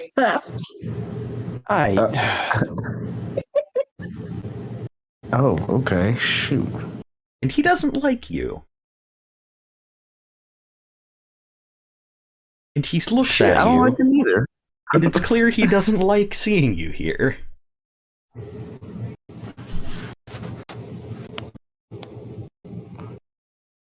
Okay. Let's see. What is Ceriphet gonna do? What is Ceriphet gonna do? Looking at my abilities real quick. Let's see if I can scare him away. Djeda is just idly chatting with Frank Frill and just like glances at Ceriphet and doesn't and unless she shows outward signs of being ready to jump someone, she continues talking to Frank Frill. Ceriphet kind of casually grabs some of the stones in her little pocket and is going to cast Magic Stone. What are you doing? What's going on? So you guys, she puts her hand in her pocket and then starts saying weird stuff, like because for the verbal component. So she starts speaking in Druidic and Orcish, just and then she sends a telepathic message to him that she says, "Leave here now before your throat is burned open." He tosses his head back and laughs.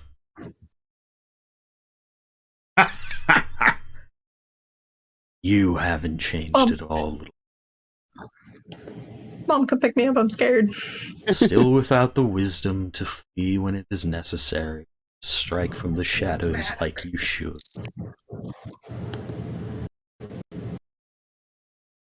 You're right. She starts gritting her teeth physically, and completely is ignoring any of her friends around her at this point. And she speaks out telepathically again to him. She says, I'm not a trap hunter. I do not wait for my prey. I go get it. And I see you. What's his name? Prince Alakaf? Yep. I see you, Prince Alakaf. I know you are here.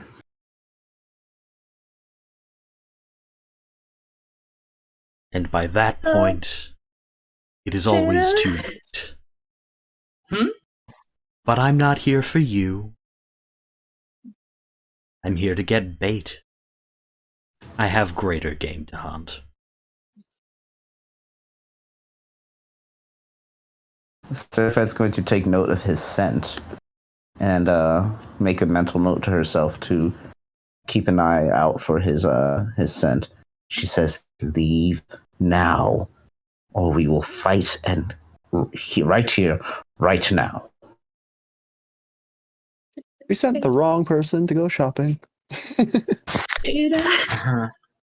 Now Jada's paying attention, like, what? Djeda Ceriphet speaking in tongues. Again. She starts, now she's just talking trash. Your salty blood will be delicious. I'll kill you in your lycanthrope. I'll kill you in your beast form, and I'll kill you again in your physical form. Is she speaking out loud or telepathically? Oh, this is all telepathic, but you guys can see, like, she's angry. She's having a moment right now. How loud she was speaking in, like, Druidic and Orcish. Yeah. Oh, yeah, loud she was speaking Druidic and Orcish. Now when Jada is casting the verbal components of her spell.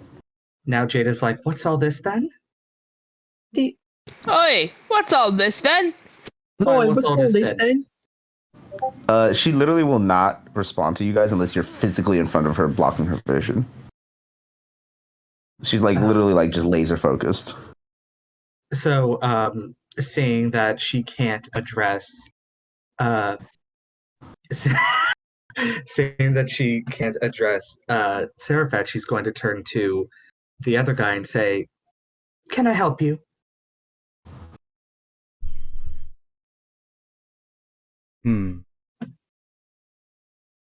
Oh.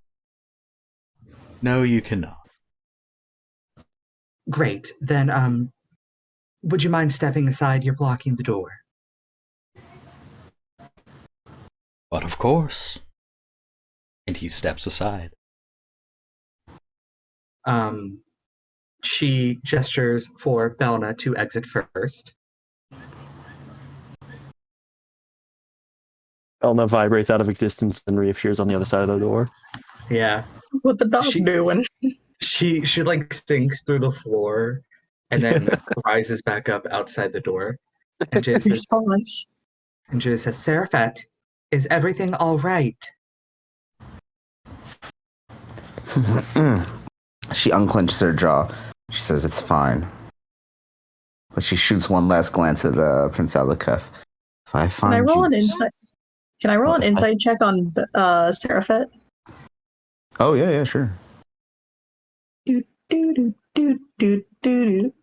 have +6. 16.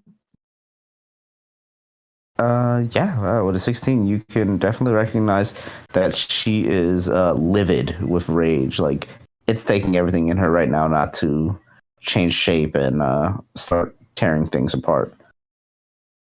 And yeah, Bel'na's just gonna like very carefully, delicately move to like block her view of whoever this man is, and just sort of like take her by the arm and start leading her away. She sees your face and she's like, oh, and her face kind of calms down. She's like, oh, Bel'na, she doesn't like fighting. And Ceriphet has no object permanence. That's so funny. She's like a baby or a dog. Just like, oh, Bel'na. And she kind of lets you drag her along, but she does send out one last telepathic message to Prince Alakaf. If I find you tracking us or anywhere near our clearing, I will tear this city apart till your bones are dry in the sun. Remind me not to get on Ceriphet's bad side. I adore her. He makes a sound that is the verbal equivalent of rolling his eyes and doing a wanking gesture. That is a very evocative sound. Yeah. What does that sound like, Cody? Probably like an anime ch. Oh god, yeah. Good. Bugga. Bacana. Sorry. Bugger. After Ceriphet leaves, Djeda is going to, before she exits the door, turns around, makes eye contact with this man who she doesn't know, and says, and just does the most overly formal, sarcastic curtsy in the world, and continues on. So kind, it wraps around to being not kind. Yeah. Hold on. If any of you, does anyone here play Final Fantasy 14? Yes. The way Tataru curtsies? Oh my god, yes. Here, I'm going to share an image, but every time I see her do it, I'm just like, you are... I'm just like, Taru is precious. she is, but she's also evil, and I love her. I wasn't expecting you to post a picture of one of the fucking little Oompa Loompas. They're Lalafell. And they're adult. And that's almost worse than Oompa Loompa. The fucking Lollipop Guild. Yeah. I'm screaming. Anyways. Okay. Yeah, she does this and leaves.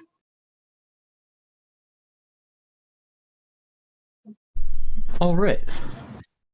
I think we can call that scene a wrap. Kenji, Zelda. Hello. Hello. So, David and Fenian are going to the nearest. There's a term. There's a word that I'm missing. Real estate office? Realtor? Not necessarily realtor, because you already own the deeds. I guess to the utilities office.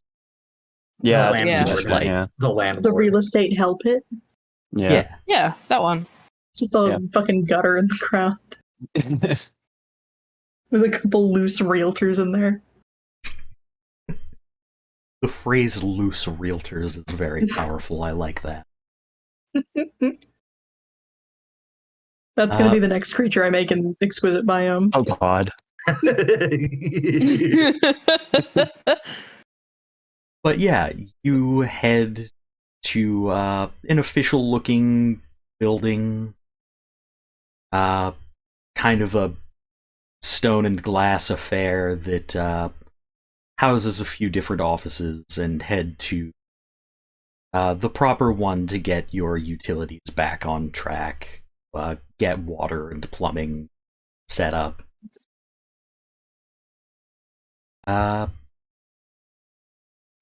And I now need another token.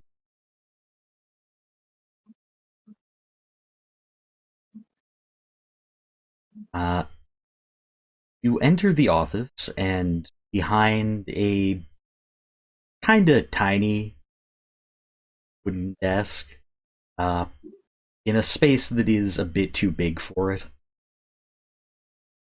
there is a halfling. And I have his token somewhere. 1 moment, please. Before we walk in, David is going to put on his signet ring. We're gonna pull out the power of the family. Oh.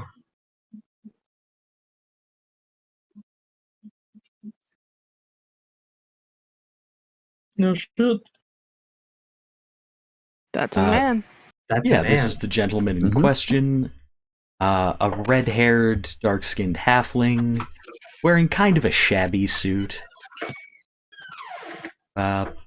He's trying to look presentable, but it's clear that it is not within his means to get something tailored. He's kind of got his head in one hand and looks up at you and says, "Hello, welcome to Northwall Utilities. I am Ronald. What can I do today? Please be quick. I am hungover."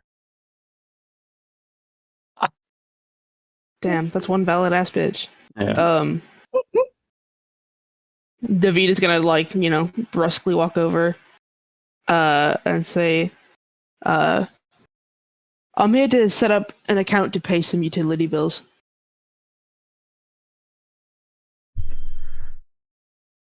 He wheels a comically tiny wheelie chair over to a filing cabinet in the corner, opens it up and says, "Can you give me the address of the location for the service in question?"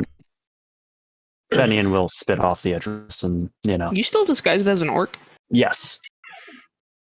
He's doing his best to make a stereotypically deep male orc voice, and he's failing miserably at it. Oh, my address is Yeah, that's exactly what it is.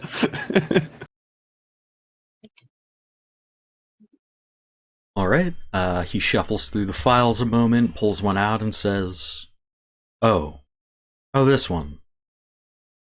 Oh god, Yes, I'm scared. your spouse, sister, whoever.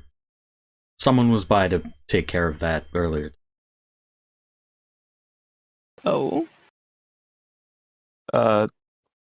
Don't suppose you could give me the name of that person? I have a couple relatives. We don't really take down the names when people pay, just sort of send it to accounts receivable. Maybe Bugbear a woman? description? Piercings? Oh god, no. Oh god, no.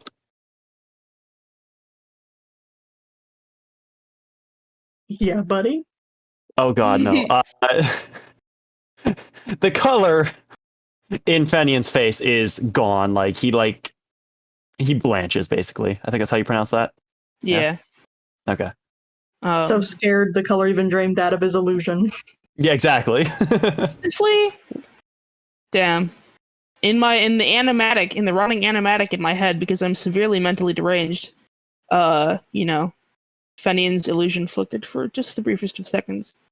Yeah, you know what? That makes sense. Yeah, he loses it for just like a half a second. And so David is gonna put in for the save, and he says, "Well, that's no matter. We're going to set up an account, set up recurring payments for the utility bills." And he sits down and just essentially he's moving like he fully expects the other guy to just hand him the papers. So I'm trying to invoke my noble background here.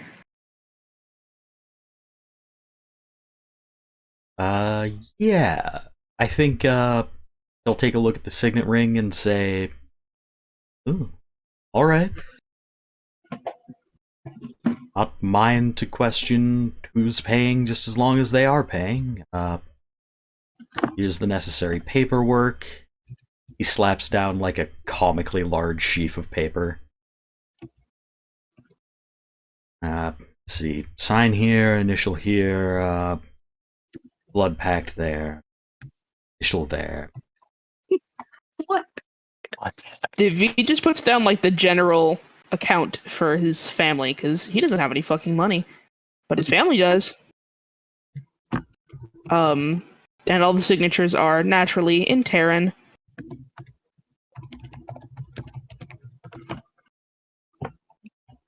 All right. While this is going on, Fenian, Yes. what are you doing? Are you just hanging back, or? Fenian is, after he overcomes the shock of hearing that, he will he's going to ask if David needs him. I assume the answer is no. Nah, he's vibing. Reading contracts is something yeah. he's used to. And Fenian will head out onto the street to look around and see if he can't make sure nobody's watching, because the fact that it was paid literally earlier today is setting off all kinds of alarm bells in his head.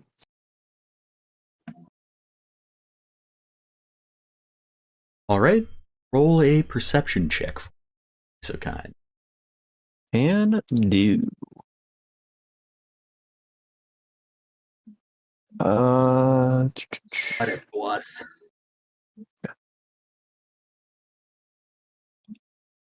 That's my second nat one. No! What the heck? Oh no! Deary me. Arnar. All right. Fenian's Oh, still having a man. panic attack, and I feel very bad for him. He A actually poor looks boy. too far. He actually looks too far, and he can see Ceriphet, Djeda, and Bel'na in the market district. Yeah. He's like, oh shit, Ceriphet is getting into a fight. Fuck. He's just like, is that a whole deer they're carrying? All right. Fenian, you don't What's notice Bel'na doing with that bag until of bones? the person speaks up that there is a person standing uncomfortably close to you behind you. And She just wanted to smell your hair. God, I fucking gagged. Thanks, Miloh. You're welcome. Fenian jumps and slowly turns. yep, the person behind you looks like this. I was afraid of that. Is that a bugbear? Oh, she's That hot. is a bugbear. You bastard. With piercings, who just Yep. got our bill settled. It is a Oh, fuck. bugbear woman whom you know, in fact, Mm-hmm. have seen quite a few Mhm. times before.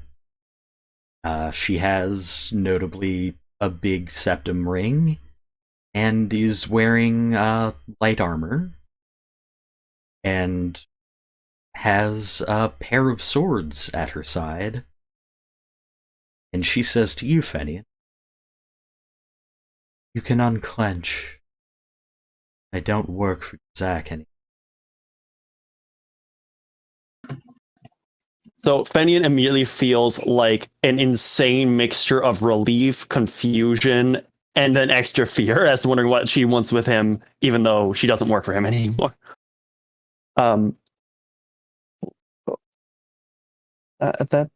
That's a good thing, I think.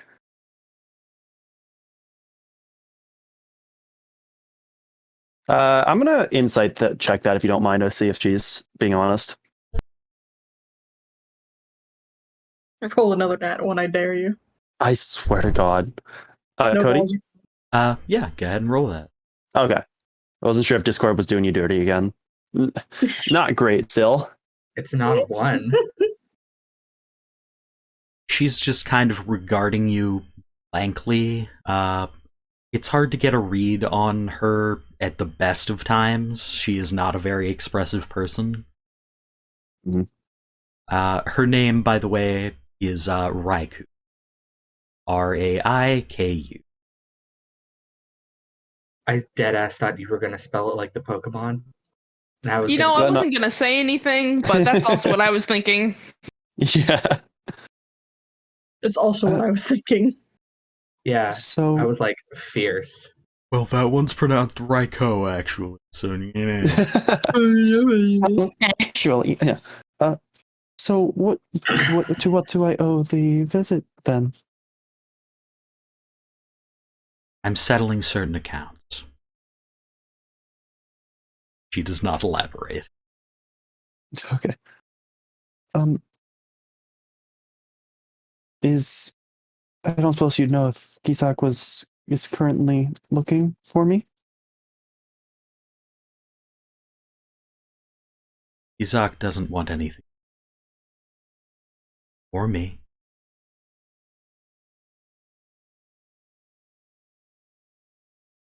Somehow that makes me feel a little bit more anxious, but I appreciate the heads up.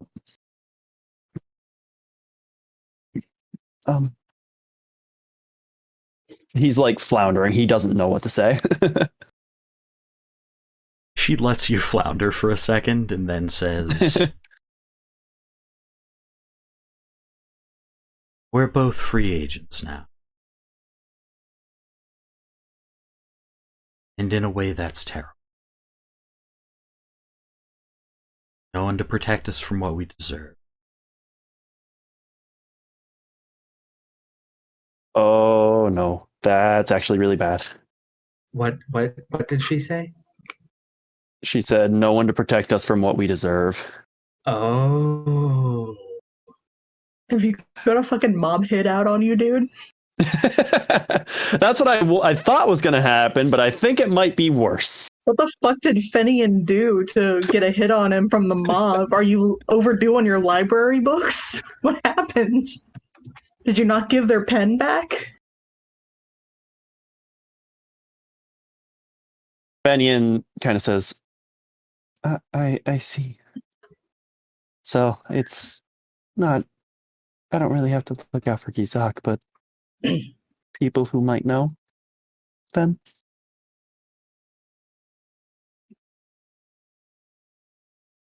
No one knows. One but us.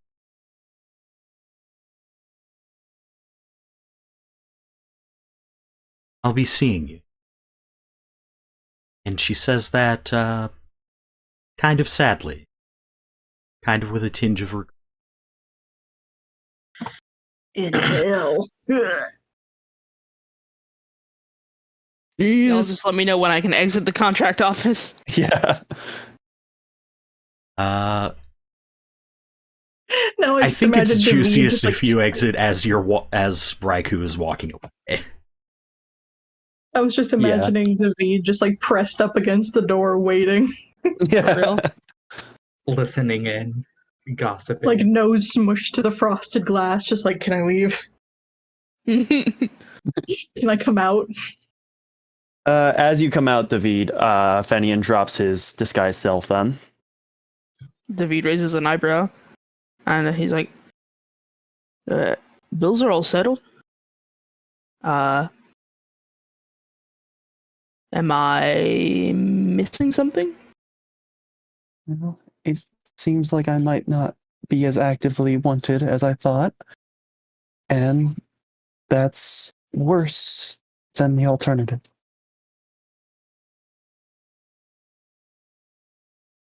I fail to see how that's worse.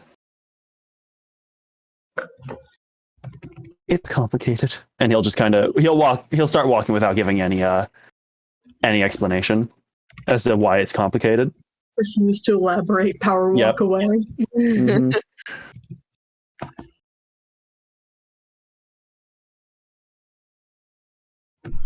All right. With that matter settled, you can all reconvene at the house.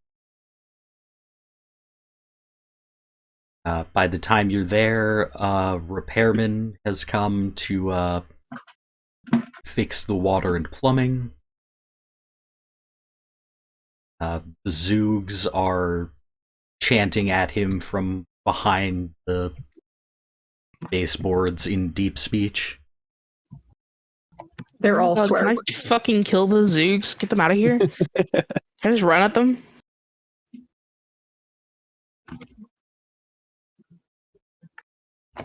We're rats. We're rats. We're They're- the rats. They're tenacious little assholes, but you can certainly scare them off for now. They'll come back with twice as many, I'm sure. Oh, my voice cracked. You didn't hear that.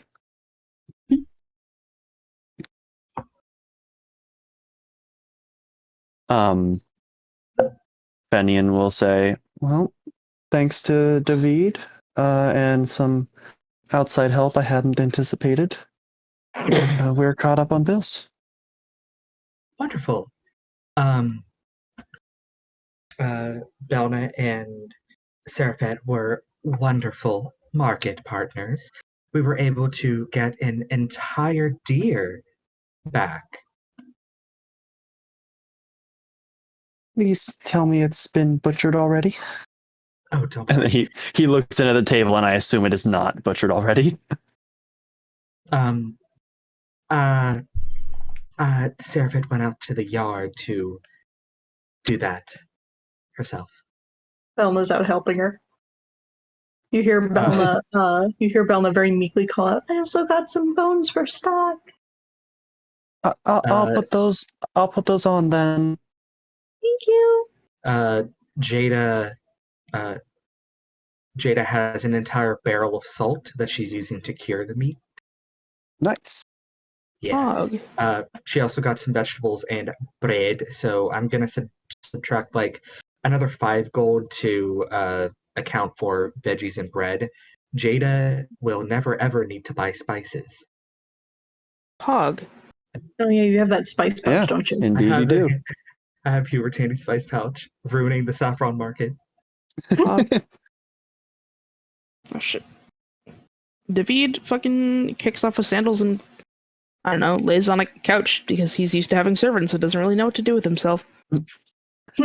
Hang on, David, before you lay down. Feni will run over and take a couple actions to prestidigitate the dust off of it.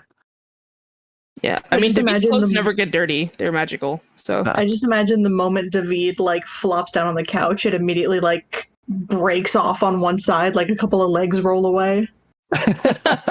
Yeah, Jada I has- mean, David weighs like, 250, 300 Mhm. pounds. He's 7 feet tall. Jada casts mending to fix it. Jada's spice pouch and Bel'na's bottle of endless coffee. Oh my god, endless pumpkin spice lattes. Yo, let's go. Yo, we truly Happy Spooky can. Month. Happy Yeah. Spooky Month. We've achieved peak D&D. I prefer masala chai because I am basic. Mood, same. Mood, same. Fuck yeah. But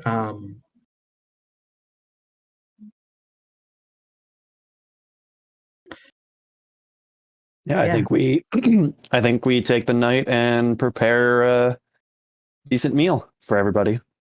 Yeah. I love this. I love how the fellowship has been forged here. Yeah. Bonding. David uses Also, shape water to shape water into various things. Also, I love the energy of just like, I know we were just sort of like randomly assembled together for just one job, but we're family now. Fuck. Yeah. Yeah. We had heart-to-heart talk, and now we are family, and there is no changing that. We attended one honestly- group therapy session and now we're found family. Great. honestly, it's perfect because I feel like everyone has been craving companionship in one way or another, either because they lost their family, no longer have family, or We lost some Ceriphet. other. Yeah. And we lost. Oh, we lost Ceriphet. Yeah, we did. Come Clue's like, found family. Yeah, I'm out. Yeah. Lose me. Oh, welcome back. You. Just the most like lonely people just got smushed together and we're just like never letting go now. Yeah. Just a bunch of otters holding hands as they float down. Yeah. It's session 3, and we already speedran the found family trope. We already moved in together. Speed run any percent.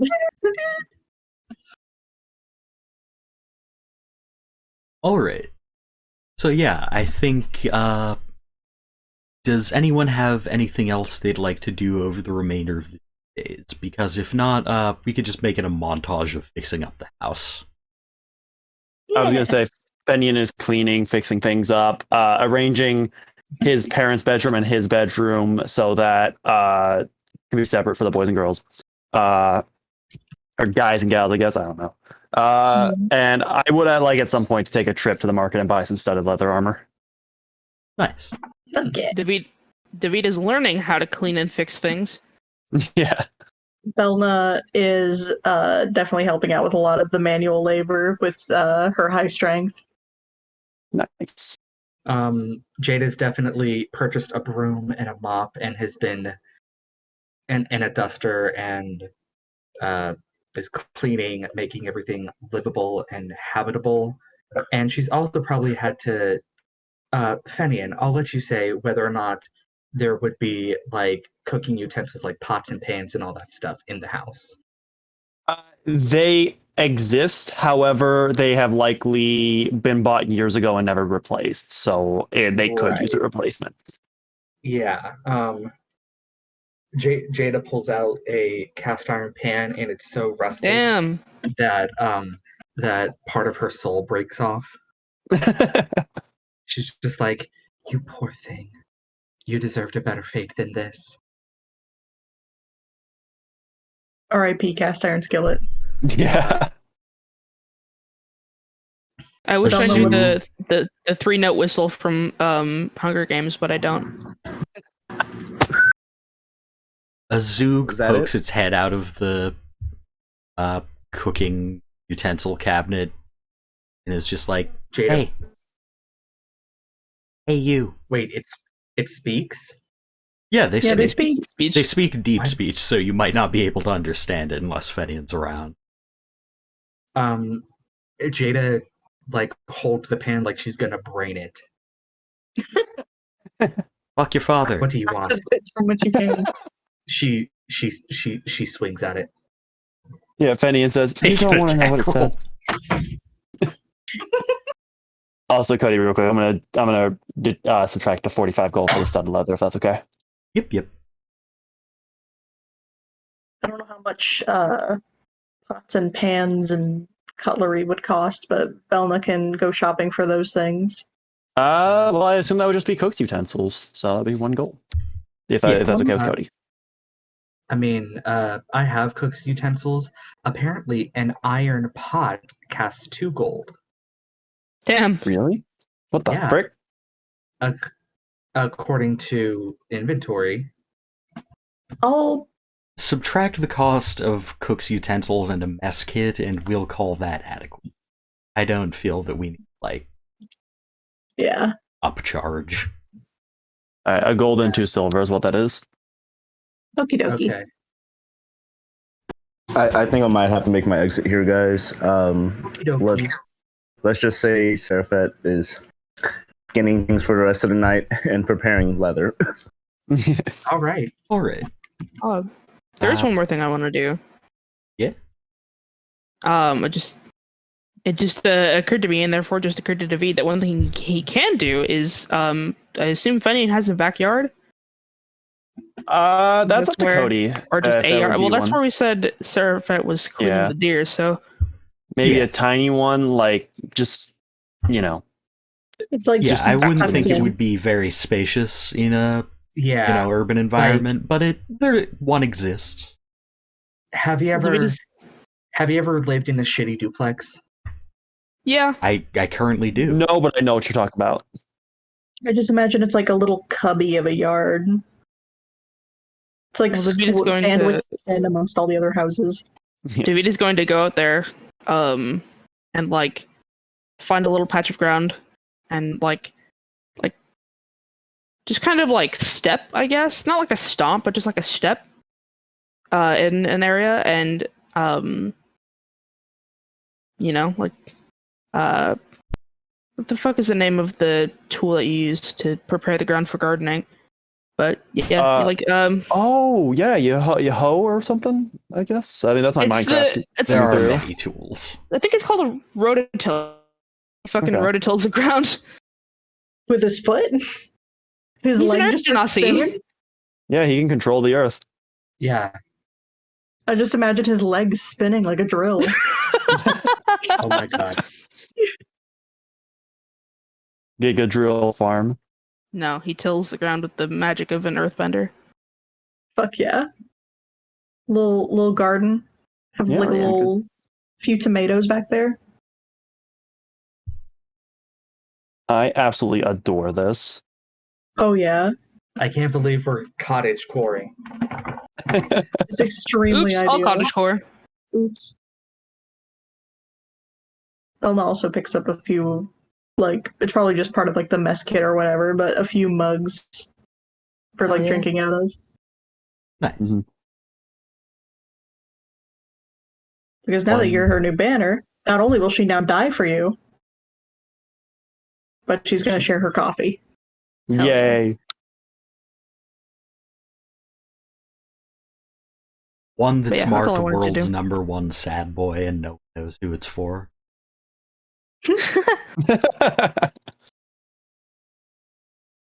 Oh yeah, one of the mugs just says #1 sad boy, and everyone's just like, who's the sad boy? Yeah. Which one of us is it? Bel'na just shrugs. Me, the DM, just slurping out of it. It's for God, actually. Alright. Yeah. So, since Cloak is, indisposed, I think we'll end on one last scene. After a couple days have passed and it's time to report back, you receive, sending from Doc Lloyd reminding you of your appointment. Once you get there, you are greeted not only by Lloyd and Darla, but a third person, whom David Is it Frank recognizes. Frill? Oh shit. It Who is might it? be Frank Frill. Oh boy. It's your Uncle Reth. And the Yo, token... let's the go! Hey! there he is. There he is. Ooh, big. Dill. Yeah. He's Big. fucking. I think he's. I don't remember exactly. I think he's 10 feet tall. You are so Daddy, glad. sorry. Daddy, sorry. You're Daddy. You're so lucky I'm not No, there's playing more. a male character, because the Any way, one of his characters who was not Djeda would have climbed that man like a tree. yeah. Oh god. Imagine if Orion was in this. Orion would throw himself at that man like a feral squirrel. Man, I gotta show y'all David's dad now. He'd be hanging on to him like a sloth. Yeah. David's dad is like even more daddy, if you can believe it. Even Dilfear. Yeah, exactly. I confess Okay. I'm addicted to making shirtless men on Hero Forge. Big dude, I love you. Yeah, David looks like he really wants to go in for a hug, but he's like, also trying to be cool. I think Reth, not realizing that you're too cool for it, does go in for a hug. It's like, Hell yeah. David. I love him. Excellent to see you. You have, of course, met Doc Lloyd here. We're, Yeah. sometimes associates. And, we've been collaborating on a little present for you.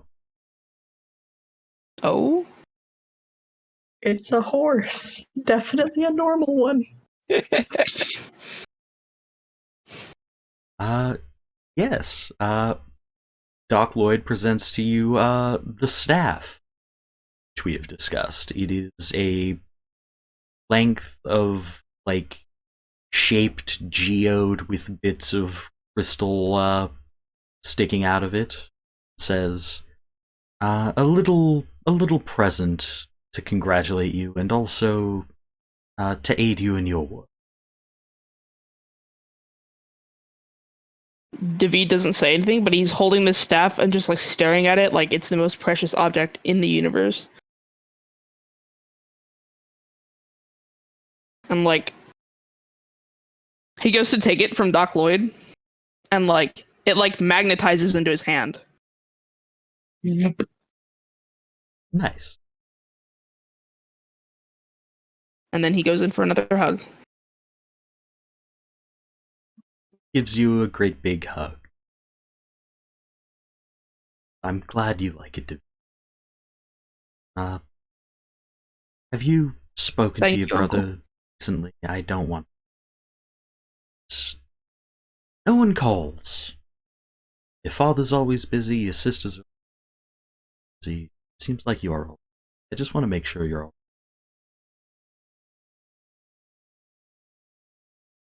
No, I haven't seen Sakura in a while.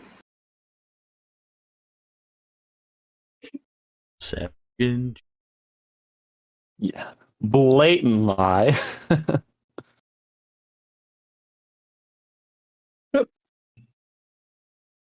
Cloak is gone. Probably For a fell second, asleep. it would have been really funny if it had been you that disconnected, just like fucking escaped. Just like, I see your deception, check and raise you, throws a smoke bomb and runs. Alright, he doesn't comment on it if he believes you or not, and says, well, that's alright. How are you doing? Well, I have found some new friends, and it's going well. And, I'm glad to hear that. yeah.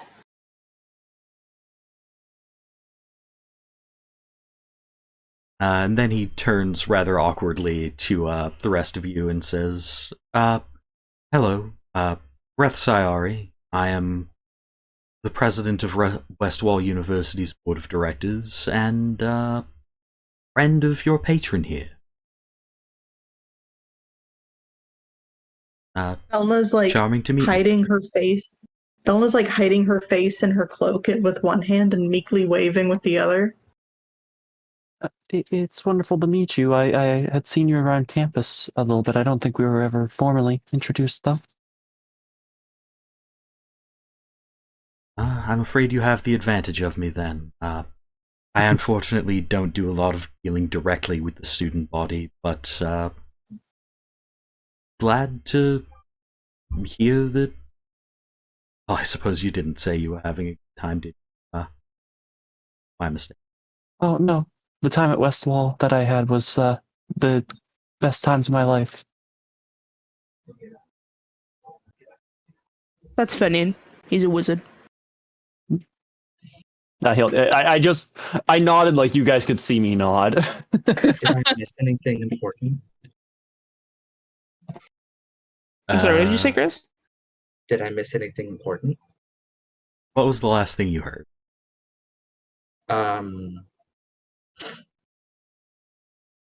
Misty's nuts. David's uncle. Yeah, so David's uncle is the president / archmage of Westwall University. Pog. Djeda absolutely would have asked him about Werner Huxley. Ah, You got yes. You got a crush or something? Werner. Oh my.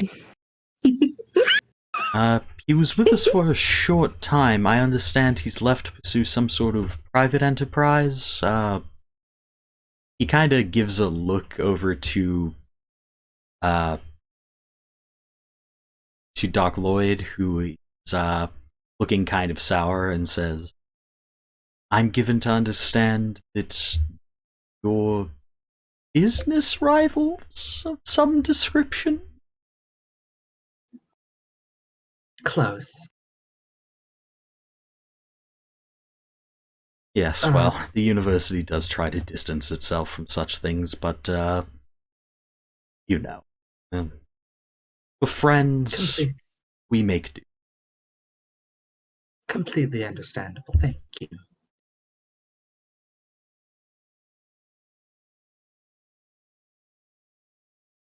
Alright, at this, Lloyd does speak up and say, right, well, we should get down to business. I've a bit of a gift for each of you as well, a little something to aid you in your excursions.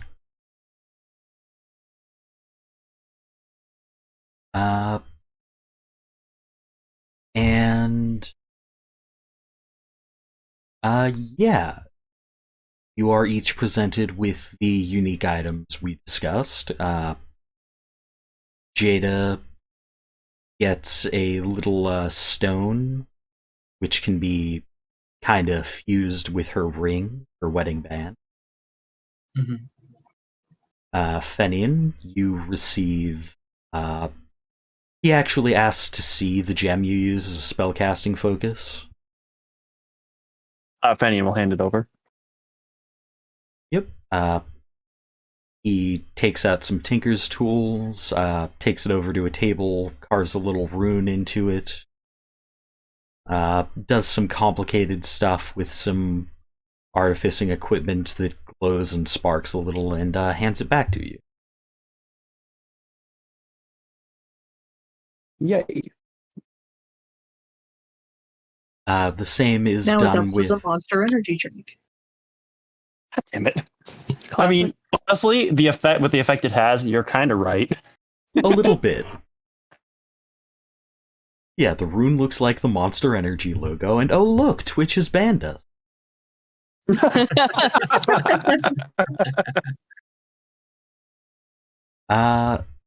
Yeah, Bel'na, the same process is done with a little symbol from your banner that you've been carrying.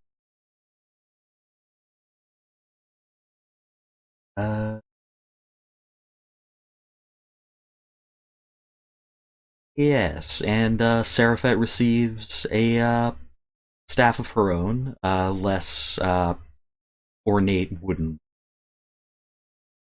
But it's got little hooks coming out of it, from which she can hang various hunting trophies she has. And Lloyd says, right. Your next assignment is to rendezvous with some rather interesting people. Oh, sorry? Welcome back. You were gone for like a while. You cut out in the middle of handing out Ceriphet's item. Damn. We heard it has hooks in it. Yeah, it has hooks in it from which she can hang hunting trophies. Oh, nice. Cloak knows this, so yeah, he's not missing much there. But Lloyd says, all right. Next comes our first assignment. On analyzing the seed a little bit, we have determined that we have contacts who could be useful. Tribe of myconids who live in some of the deeper lands. We would like you to take the seed, go to find them, and on your way, rendezvous with another member of the group who we believe will be able to aid you with her own expertise. Wonderful. Who exactly are we meeting? Gnomish woman by the name of Kita Lovelace. She is an artificer who has been under my employ for some years and has been at one of our deeper research sites studying various things, seismic activity primarily, but you know, analyzing artifacts, that nature of thing. All right. And then who are we looking for in the myconid tribe? We don't have specific names for you there. Simply understand that the myconids exist on one of the lower levels and have deeper understanding of the sort of plant-based organic artifice that we're seeing. We've sent word ahead to Kita. She should be able to send word ahead to the myconids themselves, and your arrival will be expected. This one is not on such a restrictive time limit as the one had previously done for us, so feel free to take your time to tread carefully and to just generally make sure you arrive safely.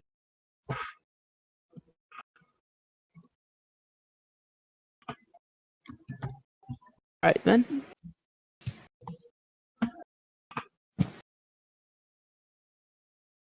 All right.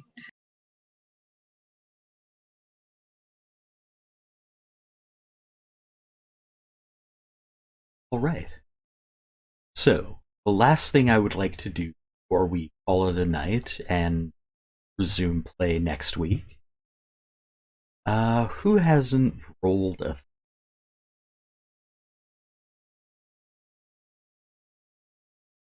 Zelda. Your mom. I don't think Nolan in Jada's that rolled a one. thing all. I don't think Jada's rolled a thing all night, but I could be wrong. Yeah, it's possible. I think I've rolled a couple of things, but I can't remember off the top of my head. Let's go ahead That's like- and do Djeda. Yeah, let Djeda do it. Djeda, please roll me a d10. Okay. Dangerous. 8. My favorite number. All right. Yeah. 8. Let's see. You die instantly. 5, Roll initiative. 7. Oh, this is a good one. I like this one. I'm not going to tell you what it is until next week, but Oh. it's not an Oh, immediate man. effect. It's which of the encounters...